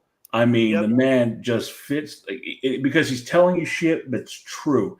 Yep. Case in point, Straight Edge Society, and that's how this kind of started when he cashed it in on Jeff Hardy. I'm better than you because I'm this and this, and because I don't do this and I don't do this. There would not be an MJF without this CM Punk turn. I'm hoping we get back to that sometime soon with Punk. I'm hoping we get a heel turn really soon because he's pushing the line with that. He really is. I'm really hoping. I'm pretty sure this is Jacob's most watched match in ever of WrestleMania history. The Miss WrestleMania Battle Royal, where you had Miss Jackie versus Sunny versus Mickey James versus Molly Holly versus Victoria versus Tori Wilson versus Katie Lee versus Gail Kim versus Beth Phoenix, Jillian Hall, Layla, Joy Giovanni, Michelle McCool, Maria, Melina, Natalia, Maurice, Kelly, Alicia Fox, Santina Marella, Rosa Menga, Brie Bella, Nikki Bella, Eve Torres, and Tiffany. Did you say for Santina Marella? Santina Marella. Yeah, Santina Marella, the greatest female performer of all time. when she returned at Royal Rumble a couple years ago, man, I was. But listen to this. Did you hear? Gail Kim, Phoenix, Layla, Mickey James, Michelle McCool, Melina, Natalia. It's like Nikki and Brie. I'm like, wow. I remember when this happened, like, and how pissed people were when he won this match. But some people could say that this is the point where people were starting to get pissed off about women being gimmicks. Yep. I mean, it's for what it is. Yes, Santina Morello won, but I think that you would never have that happen again because people were sick and tired of watching real women athletes like a Beth Phoenix. Look, say what you want about the Bella Twins. Nikki, as much as I'm not a fan of hers, really upped her game in the later years of her career. They treated them like shit. They treated them like fucking showpieces. Now, then we go from that to a 3-on-1 handicap elimination match, okay? Chris Jericho versus Ricky Steamboat versus Roddy Piper with Ric Flair and Superfly Jimmy Snuka. And Mickey Rourke in the audience. This was actually supposed to be Mickey Rourke versus Jericho. Yep. Some things happened. It got leaked and this and that, so they had to go another way. There was real heat between Jericho and Mickey Rourke. And that punch at the end, though it was scripted, he really punched him in the fucking mouth. All because of the wrestler. Mm-hmm. He beat Roddy Piper with an enziguri in this match. Oh, yeah. But the showcase of this match was not Mickey Rourke. It was not fucking Piper, and it was not Snuka. It was the fact that at almost 60 years old, Ricky the Dragon Steamboat had a hell of a fucking match. Yeah, absolutely. Yep. They had an even better match the next month. They had a match at Backlash right after that. It was fucking awesome. Ricky has always held himself up. If you look at him today, Ricky looks like he can still get in the ring. It's Ricky Steamboat's arm drag is a thing of legend. Yep. Nobody does a Ricky the Dragon Steamboat arm drag like that. Oh, nobody. Speaking of Steamboat, like he was on AEW recently, and like he wasn't supposed to get physical at all, and like they did, and he was like, no, he's like, you got to attack me, and I forget who it was who attacked him. I think it was MJF or someone like that, but yeah, no, Ricky's a badass. Extreme Rules match. Matt versus Jeff Hardy. One of the best, one of the best promos in WrestleMania that I've ever seen. Yeah. But promo packages. I'm sorry. When Matt Hardy came out with his fucking legs and those tights. Oh my god, I remember that too with the trench coat with the velveteen trench coat and the fucking like Matt Hardy key trikes. Yeah, the Matt Hardy key. And I remember he wore the purple version of those one time, and those were even better. I think the logo was cool. I think that you should understand your body. I don't wear Spanx because I don't wear fucking yoga pants, and there's a reason why I don't wear that shit. As we talked about on the truck ride home, spandex is a privilege, not a right. Yep. Well, I would say they had a better match the next month at Backlash. Absolutely, I'll say that. We had an Intercontinental title match of JBL versus Rey Mysterio. Quit! Quit! Awesome attire. Rey Mysterio came out there looking like the fucking Joker. Awesome shit. Then we get to and once again, one of the top matches in WrestleMania history, Shawn Michaels versus Taker. I'll tell you right now, I was a waning fan at this time, and I was literally thinking about giving up watching wrestling. What Shawn Michaels and Mark Calloway did that night, what Michael Hickenbottom and Mark Calloway did that night, bring you back in, was the stuff of legends. I can tell you exactly where I was. I was in my mother's living room. I was sitting there with 4 friends. We all ordered pizza, and we just watched WrestleMania because I haven't told them this will be the last WrestleMania I ever watch. I'm done. That match made me a fan again. It made me believe in the unbelievable. What those 2 men did in that ring was merely art. They painted the canvas that night. And I'm glad Skullduggery does that because what those 2 did killed the rest of the card. Because the match after that, and you've actually heard guys say it, we're supposed to go follow that. You had Edge with Chavo and Vicky Guerrero versus John Cena and The Big Show.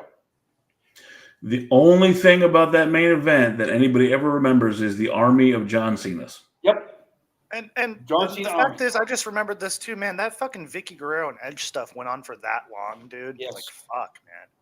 The thing about this is truly the height of the John Cena fucking travesty of a run. And again, look, when we get done, I'm going to talk about my real feelings on John Cena. So look forward to that. So to end that card, you had Triple H versus Randy Orton. Wrong guy won. Build up was great. Well, Bill was right. John, wrong guy won. I'm sorry, but if you get thrown through a fucking window in your own house by a madman with a sledgehammer, all for you punting his fucking father-in-law and kissing his wife, it was a great build. Wrong guy won.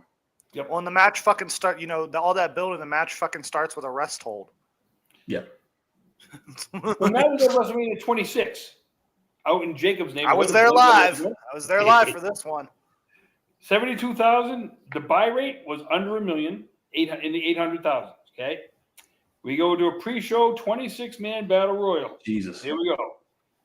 Finley versus Mike Knox versus Carlito versus Mark Henry versus Jimmy Wang Yang, Chris Masters, William Regal, Tyson Kidd, Chavo, Kung Funaki, Goldust, Kalen Croft, Vance Archer, David Hart Smith, Shad, Slam Master J, Yoshi Tatsu, Primo, the Great Khali, about some of these names. Luke Gallows, JTG, Zack Ryder, Vladimir Kozlov, Trent Beretta, Santino Marella, Tyler Rex. Vladimir Kozlov is living. Gunther is living Vladimir Kozlov's role, because the role that Gunther has right now, I swear, Vladimir Kozlov was supposed to have that role. He was never The Undertaker mouthpiece. That's the thing about Gunther. Right. He is. He loves double E. So here's the thing about, before we go into that, Gunther, there's a clip going around about that new show, Future Stars or whatever. There you go. Great show, by the way. The girl goes, I want to be the best I can be, and I want to do this. And Gunther's like, I don't care about you. I don't give a shit about your fucking what you want to be. You need to be good in that ring. That's how you impress me. Like, he just fucking talked her down. And again, this idea that I'm going to go out there and give it my all, that doesn't mean shit. If you don't have this, you don't have this, and this means nothing. Wrestling is more than a one-tier fucking... It's a sport. No different than fucking acrobatics is a sport. But if you don't have every fucking piece, it is damn near destined you're going to fail. And this fucking... I'm tired of these fucking people coming in and thinking, oh my God, The Rock was on there. I'm going to go be a wrestler because I did ballet. And no. What were we talking about yesterday? We were talking about, don't think about being the next me. Be the next you. Think of next you. Then we get to the first match of that night is unified tag team match. The Big Show and The Miz versus John Morrison. Put some respect. It's called. They were called Show Miz. Yeah. Versus John Morrison and R-Truth. How a year changes? Because correct me if I'm wrong. A year ago, wasn't it John Morrison and The Miz? Skullduggery, it is to an extent, but if you can't perform in that ring, you're not going to fucking make it. Like, perfect example. Penta, fucking great. He can't speak English the greatest, but the motherfucker can perform and he can get over as a character. This next match, we're talking about 2010. Listen to these three names, guys. Randy Orton versus Cody Rhodes versus Ted DiBiase Jr. Dude, let me tell you something. I remember at this time, while I was, again, I was there for the show when I was wearing my, fedora and my John Cena merch, but we're not going to talk about that. So literally at this time, Randy Orton was so over that, it was ridiculous. Like, the people in the crowd were going nuts for Randy Orton in this match, because I'll never forget that, because I was like, what the fuck? Because I remember that, everyone thought this was going to be the launching pad for, Ted DiBiase and Cody Rhodes. They were called Legacy, and it made Randy Orton more over because of it. Because they weren't ready. Yeah. Let me ask you this real quickly on that. If they had put all three of those guys together, would it have gone over better? In other words, instead of evolution being evolution, these three were evolution. They were legacy. They were legacy. They were legacy at the time. But that's what I'm saying is well, first of all, I think I think they killed off this group way too soon to begin with, because I remember feeling that at the time. I remember they were trying, there was two other people in this group too. There was Sim Snuka and there was a someone else. I think the son of Alpha. Manu. Yeah, Manu. Yeah. I think they definitely could have done more with that. But this definitely just got Randy Orton. You did have David Hart Smith at the time too, so. So I would have much rather this ended up leading to Dashing Cody Rhodes. So true, but I would have much rather had in this match, instead of watching those three, I would have much rather think about it, had Sim Snuka and Manu facing off against Cody Rhodes and Ted DiBiase, with say Rikishi in their corner and Randy Orton in this corner. I don't know. It was a nothing match to me. We get back down after that. We get to the Money in the Bank ladder match. Notice something here. I'm not going to say it. Matt Hardy versus Kane versus MVP versus Christian versus Shelton Benjamin versus Evan Bourne versus Dolph Ziggler versus Drew McIntyre versus Kofi versus Jack Swagger. He won the match. The cash in, he still got the belt. Underwhelming as fuck. But I think if they would have done more with Jack Swagger and his Real American gimmick, because it was getting over. I don't know. It was a strange time back then. This next match, it was a banger. Sheamus versus Triple H. Beat the shit out of each other. Yes. The build was good. Yeah, it was excellent. I love that match. Now you get to a singles match. Rey Mysterio versus CM Punk with Luke Gallows and Serena. It did. That was hilarious. Loved this match. I do remember. By the way, sorry, I just took a phone call. That's why I didn't talk about the last match. But I love this match, Punk versus Mysterio. This is where they had the big pyro set up for Rey Mysterio, and then just one firework went off. I remember this. Great match. I think the right man won. I think Punk was in his I think that this was the prime of the straight edge society. Yes. Very sad the way they killed it dead after this, but yep. Jacob, you should remember this one. No holds barred match next. Special referee Bruce Hart, Vincent Kennedy McMahon versus Bret Hart. I will say underwhelming because of age. It was a very terrible match, but I remember the promo package for this match specifically because the song, it was this. Oh, what's up? There's my cat right there. So I remember everyone in the building was emotional right before this match because they had this whole piano soundtrack of showing the screw job and it was a pretty good build up. But this match cost Bret Hart his Lords of London payout. Yep. Was it worth it? I think not. No. Nope. Because how long after that did he have a stroke? Oh, he had the stroke way before that. This is. Oh, I thought he had it afterwards.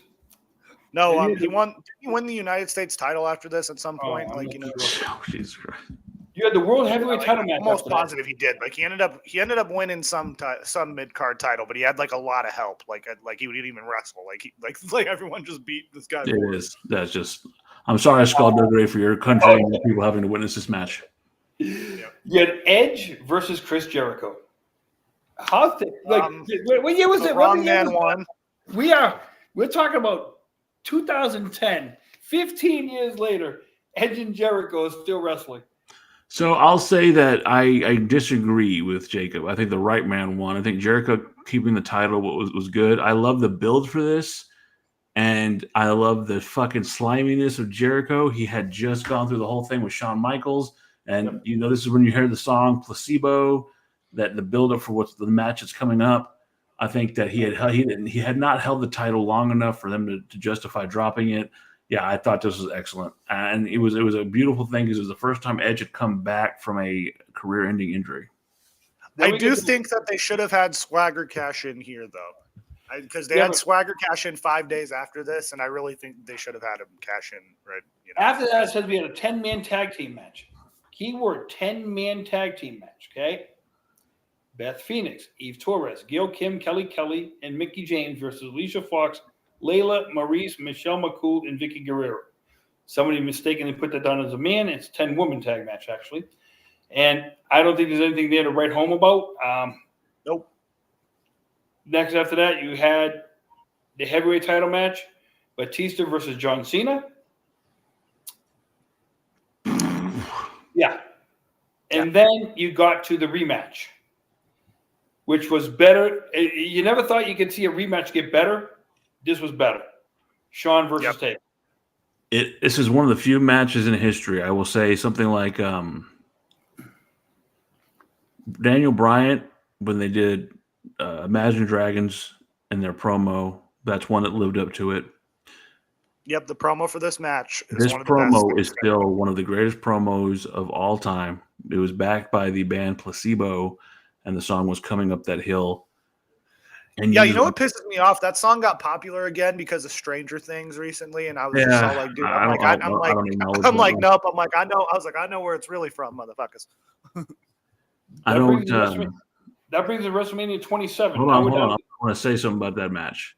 Oh. I never believed Shawn Michaels was going to retire. I couldn't see that. He is Mr. WrestleMania. I thought the end of the streak was going to be here. Yep. And when they came down for that 3, Would you say he's doing his best work now? Who? Michaels? Yep. Absolutely. He has done more for those kids in NXT than anybody else could have. No. Has he done more for those kids in NXT than he did for himself? Oh, God, yes. That's the true mark of a Hall of Famer right there. Mm-hmm. When you're unselfish and you do more. He let Shawn Michaels wear his hat and exposed his own bald spot. No, think about that. He's done more for the business than he did for Punk. Yeah, let's see him Punk wear his hat. So we're 27 now. Now we're in Georgia. Over 1 million buys. You get the pre-show, which was United States title lumberjack match. Sheamus versus Daniel Bryan. Yeah, I see by your quietness it wasn't because of the pre-show. Then you get the pre-show non-title battle royal. Daniel Bryan versus R-Truth versus Mark Henry versus Chris Masters, William Regal, Chavo Guerrero, Evan Bourne, David R. Smith, Yoshi Tatsu, Johnny Curtis, Primo, Great Khali, Sheamus, JTG, Kurt Hawkins, Zack Ryder, Drew McIntyre, Trent Barrett, DiBiase, Tyler Rex, Jay, and Jimmy Uso. I agree with Skullduggery in the chat. Before we even talk about this WrestleMania, it's one of the worst WrestleManias of all time. Yep. You start off the World Heavyweight title match. Alberto Del Rio and Tyrus versus Edge with Christian. That's how you started the show. Probably the only thing on this card really worth a damn, to be honest, or at least one of the only things, because this match isn't really that bad. But this was Edge's last match for 7 years or how long it was? Oh, he retired the next night, didn't he? Mm-hmm. Yep. So yeah, pretty much the only thing noteworthy about all it led to though was Christian winning the world title for 15 minutes, and then Randy Orton beating the piss out of him and taking it from him. Yep. Then you had a singles match: Rey Mysterio versus Cody Rhodes. Not a bad match. Good match as well. This was when Cody Rhodes was wearing the mask. He became great the gimmick. undashing one. Yep, dashing and undashing Cody Rhodes was a great gimmick. I stand by that. I kind of wish Cody would go back to that, to be honest. But but yeah, no, good match. You get to an 8-man tag match: Kane, Kofi, Santino, and the Big Show versus the Core: Ezekiel Jackson, Heath Slater, Justin Gabriel, and Wade Barrett. Wade Barrett was. Hey, you know what they called themselves? They were called Apple. Because they called themselves Apple. They're like, well, if they're the Core, we're going to be Apple. Santino Morella. So, Wade Barrett was one of the biggest tragedies in wrestling history. Just fucking poorly done. Man had the look, had the fucking skills, could talk on the mic, and never was given the opportunity. Case in point, Survivor Series, where John Cena beats everybody, which was horse shit. But keep on. Listen, after getting his head slammed on concrete. The advent of Next. Whoa. Yeah. After that, we have a singles match: CM Punk versus Randy Orton. This match was great too. This match was, what I always found weird about this, these three matches, because in Rey Mysterio and in the Rey Mysterio match and in this match, both like they target the knee in both of these matches. Like we both have two matches. Well, it just showed that Randy Orton and Punk always had chemistry. Yep. They didn't like each other very much in real life at the time, but they had excellent chemistry. You know what that's called? I'll make money with you. Doesn't mean I'll be friends with you. Yeah, it's only if they would have done that in AEW, we wouldn't be in the fucking spot we're in right now. The next match, as you guys, I'm going to say it right now, is probably the worst match in WrestleMania history. Special referee Steve Austin, Michael Cole versus Jerry Lawler. Probably the worst match in WrestleMania history. It did nothing, and it was just a gimmick. This was the coal mine era. Nobody gave a shit. The only thing I can honestly say maybe coming about that was the mysterious Raw GM. I will honestly say to this point that was a great gimmick. The no holds barred match. Triple H versus Hulk Hogan. Yeah. Triple H versus Undertaker. Great match. I thought that the end of this match was hard hitting, great match. Having Undertaker carried out, what the fuck is this camera doing? Having Undertaker carried out by a stretcher or having driven out the ramp. Perfect. That was great. Yes. Yeah, this was. I remember watching this match live. I thought Triple H had a chance because I was like, Triple H. It's Triple H. I thought the streak was going to end. So, yeah. Then we had a mixed 16 tag match. We had Johnny Morrison, Snooki, and Trish Stratus versus Dolph Ziggler and Lay Cool. Yeah, that's all we need to know about we that. talked about earlier. This is the match that ruined his career. Yep. And then you have The Miz with Alex Riley versus John Cena. I'm surprised Miz doesn't have permanent brain damage from this match. Jesus Christ, when he fucking smacks his skull on the fucking concrete, dude, the sound that it makes, Jesus Christ. Now it sucks because Miz doesn't remember this match. Then we get to WrestleMania 28. We're down in Miami now. 78,000, over 1 million in pay-per-views. World Heavyweight title match opened the show. Sheamus versus Daniel Bryan with AJ Lee. So much heat came from that. This was the beginning. I remember how pissed people were. I will say this. This was the true beginning of what they call the Yes Movement. I was at SmackDown 2 days later after I was and AJ Lee and Daniel Bryan in that ring. Whoa. Yeah. Singles match, Kane versus Randy Orton. They should have bring back the Legend Killer for that. Kane and Randy Orton wrestled on this? Yes. Oh, wow. Okay. WWE Intercontinental title match. The Big Show versus Cody Rhodes. Underrated match. This is after the undashing. He started coming out. Yes. And it was weird. They didn't even say anything. Just one day he wasn't wearing the mask anymore and he had different gear. They just said that he healed. He's like, I love this. I love this Cody Rhodes. This was the Cody Rhodes this precursor to the mustache Cody Rhodes. Yes. Yep. Tag team match: Beth Phoenix and Eve Torres versus Kelly Kelly and Maria Menounos. Yeah, okay. Yep. Hell in a Cell. I forget she's been working with WWE for like this long because she's always like at the shows, but I forget. Hell in a Cell match: Special referee Shawn Michaels. Triple H versus the Taker. Isn't it the one where Taker damn near killed himself in the ring? Yes, and they thought that this might be his last match, but excellent match. Should have been the last match for both of them, to be honest with you. I think the birds were flowing around his head. The birds were around his head. He got super kicked. He got pedigreed, and I thought it was over. When he kicked out, Shawn Michaels' reaction, he rolled back into the turnbuckle with his hands over his mouth like. Yep, and that shot where they're all standing there at the end of the ramp, where they're looking out to the crowd. Yeah, no, like that honestly should have been the end for Taker and for Triple H, I think. But, alas, Taker had to keep going. Listen to these names. 12-man tag match. Team Johnny, David Utunga. Oh, my God. Dolph Ziggler, Drew McIntyre, Jack Swagger, Mark Henry in the Miz with Brie Bella, John Laurinaitis, and Vicky Guerrero versus Team Teddy, Booker T, Kofi Kingston, R-Truth, Santino Marella, The Great Khali, and Zack Ryder with Oksana, Eve Torres, Hornswoggle, Nikki Bella, and Teddy Long. Very underwhelming. Holla. Yeah, very underwhelming. Yeah, okay. Then we get to the WWE Heavyweight title match. Hold on. The only thing about that match that people will remember is that fucking Zack Ryder got kicked in the dick. Yep. Well, and what a fall from grace for Miz. Miz was main eventing WrestleMania last year, and then he goes and he's in this match. I mean, that's gotta suck. Now, the only thing this is the only reason why CM Punk was never in the main event. Heavyweight title match, him and Jericho. Now, that match was excellent, if I'm correct. It was great, and the build was him, like Jericho busting a liquor bottle over his head and trying to get him to drink, and it was and him slipping on it. That was the funniest part, was when he slipped. And then you end the night, The Rock versus John Cena. Once in a lifetime. Twice in a lifetime. Oh yeah, because then we get to WrestleMania 29 in New York. Okay. This match was, that match is, I don't know. I think it's lame.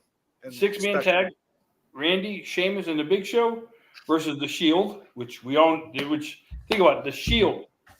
Yep. 12 years. Singles match, Mark Henry versus Ryback. Oh my God. Feed me more. I remember that match. Feed me more. Yep. WWE Tag Team Didn't Mark Henry fall on him, and that's how he lost? Yeah, Team Hell No, Daniel Bryan and Kane versus Big E and Dolph Ziggler with AJ Lee. The only thing that's great is what happened after this. After this night was what happened with Dolph Ziggler when he cashed in and won the world title. Singles match, Chris Jericho versus and the only reason I'm bringing that up because for the next 3 shows, everybody was doing the Fandango dance. World Heavyweight title match, Alberto Del Rio with Ricardo Rodriguez versus Jack Swagger and Zeb Coulter. The Jack Swagger, they could have gotten so much further. We were at a time, and I'll tell you right now, we're at a time in the country where, and I'm not trying to get political here, but people were wanting a change. People were getting frustrated, and Jack Swagger emulized a bunch of people's feelings. And Jack Swagger started getting over. Huh? Could you imagine him doing the "We the People" gimmick today? It'd be so great. But the thing about I remember when they were doing those promos. Like Zeb had his own YouTube. He had his own YouTube channel, and they were just cutting. Hey, America, just Zeb Coulter. Yeah, dude, that shit was awesome. Swagger was supposed to win this match, but he got busted for weed 2 weeks before. So, yeah, unfortunately. Singles match: CM Punk versus the Undertaker. Wow, what a fucking match this was! Yes. And what a should have been the main event. Should have been the main event once again. CM Punk got fucked over. It was another one of those. We got to follow that match because the next match after that was Triple H's career on the line, no holds barred match. I didn't even think about that, Punk. Yeah, that'd be Miro cool. says Miro re-signed with WWE. Oh shit, I would love that. Triple H's career on the line. Triple H with Shawn Michaels versus Brock Lesnar with Paul Heyman. We obviously know how that match ended. Yep. And then you had The Rock versus John Cena, the WWE title match, which obviously you know how that ended. Yeah, that match sucks. I'm sorry. That match literally, it's just that whole match, towards the end, is literally just AA reversal. Rock bottom to the AA. 11 years ago today, WrestleMania 30. Okay. Wow. Let's start this off by saying I got a lot to say about this one, but go on. To start the night off, you had welcome everybody to the New Orleans Silverdome. Fucking idiot. Daniel Bryan versus Triple H with Stephanie McMahon, the #1 contenders match. Great match. Yes, and Daniel Bryan. Hold on. Yeah, Daniel Bryan pulled it up. 6-man tag match: Kane and the New Age Outlaws versus the Shield. Yeah. Yep. It was all right. I'm not gonna lie. The Shield did a damn good job getting over. This was corporate Kane and the New Age Outlaws. I'm going to get this over as quick as I can on this one. 31-man Andre the Giant Memorial Battle Royal. Truth, Cesaro, Mark Henry. Cesaro won this match. There we go. Truth, Cesaro, Mark Henry, Mysterio, Sandow. Oh, Damian Sandow was great.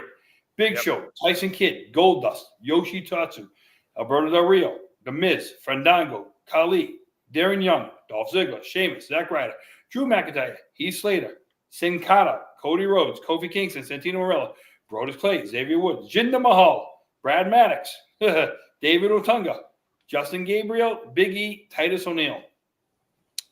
Hoorah, Hoorah, hoorah.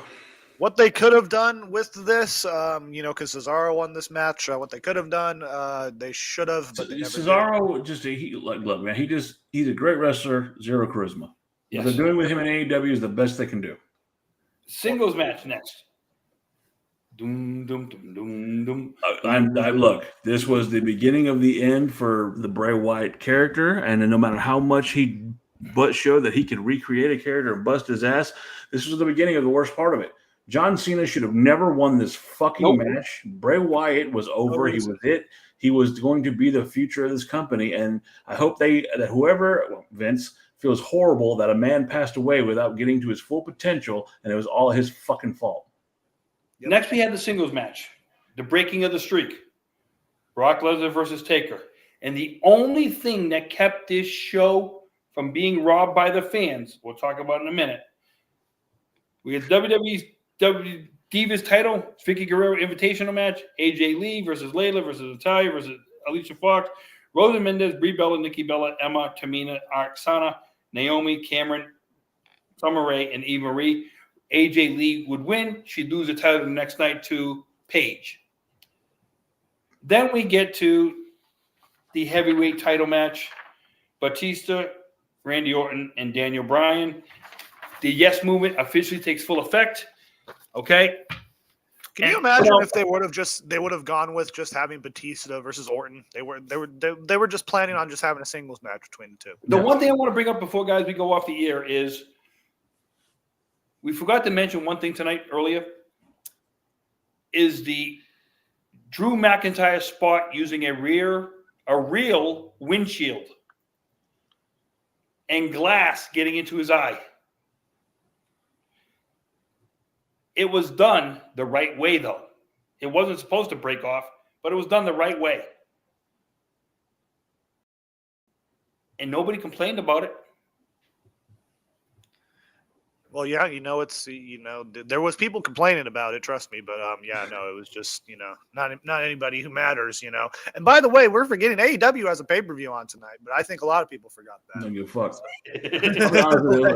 I know we're about to go off the air, but I've been talking about it. Hey, hence the reason why we started the show early so people could go and watch that. Yep. I have to go to work. Like I said, I'm about to have to head out to work, but I've been saying throughout this that I'm going to talk about John Cena really quick. I know that people are. I was going to say, wait till next week when we can do 40, and then we can all do those opinions after 40. No, I want to talk about this era of John Cena. Okay. I know a lot of people are really gung-ho about John Cena, and I'm not. I think he's doing great work as a heel. But lest we forget, this was 10 years of one man having a chokehold on the business that we all hear and claim to love. I don't begrudge a man making his money. I'm not saying that. But go back to what Edge did as far as dropping the shoulders for fucking Taker. Go back to so many people who did the right thing for business. And John Cena, by far, in my opinion, granted, I'm not faulting a man for making money. I am faulting a man for being one of the most selfish sons of bitches in the history of fucking wrestling. Case in point, the Nexus, which had at least 3 guys there that could have been fucking superstars. Wade Barrett being at the top of that list. And John Cena's call, after being told by someone like Edge and someone like Jericho, it was a mistake, still went ahead. Exactly. Still went ahead, and at the end said, yeah, that was probably a bad call. The Super Cena gimmick came along after a fucking Hulk Hogan's bullshit years ago. It didn't work then. It didn't work now. The only saving grace is that Cena got so fucking popular in Hollywood doing acting roles, he had to fucking leave. Case in point, becoming everything that he said he despised in The Rock. Fuck John Cena. I will never forget those 10 years because you were a piece of shit who basically derailed somebody like Bray Wyatt for 5 years. And imagine what Bray Wyatt could have done in those 5 years that he was held down by a piece of shit like John Cena. Not knocking again, not knocking a guy for making his money, but you had plenty, John Boy. You had plenty of fucking money. You could have let somebody else come up. You were the. What did we talk about? What did we talk about with the merchandise thing? No, I get that. Yeah, no. Doesn't seem It's like just like John Cena has done interviews before where he's just like, I've only just ever done what I was told. No, but you And could have that's said no. That's my problem. It's like, what we talked about was the merchandise thing, right? Vince was scared to turn Cena because he thought, oh, I'm going to lose money on the merchandise. I'll tell you this right now. He's not losing money on his merchandise right now, or they're not losing money on his merchandise right now. And the other thing here's my thing. Here's my thing. Vince was a fucking fool. I'm sorry. And this is the point where I was done. I was getting to the point, and ultimately Punk will sit right there. When Goldberg beat The Fiend, I gave up on WWE, and AEW was a wonderful alternative. But the fact of the matter is, John Cena, for someone who says, I just did what they told me to, go fuck yourself, you can always say no. Because John Cena would have never been let go by WWE. He was Hulk Hogan for this era. Case in point, the bald spot in the back of his fucking head. Well, we were talking about, double turns last week. If they could have pulled off one of the best double 23? turns in history 32? with Bray Wyatt. years. With Bray Wyatt and John Cena here at WrestleMania 30, they could have pulled off one of the best double turns of all time, and they didn't. And it's just, I blame John Cena for that after the fucking Nexus thing. Now, I know, like, we're still heading over. I get that. We can do that sometimes. That being said, we still got 10 more to go. Next week, we'll handle that. I'll be back home. Hopefully, we'll have this more set up. My wife has done an amazing job. Thank you to wife producer. That being said, I am Dan. That is Gerard. And one thing before he goes, for everybody paying attention right now, WrestleMania Sunday, 4:00. We are going to do a recap of WrestleMania Night 1, and we will preview WrestleMania Night 2, 4:00 on the 20th. Yeah. We're out of here. All of you Marks have been listening to the Marks Podcast on YouTube. Calling all the grappling fans, from body slams to high-flying plans. Join the chat, hear the scoops. Jump in quick, don't be a stoop. We're throwing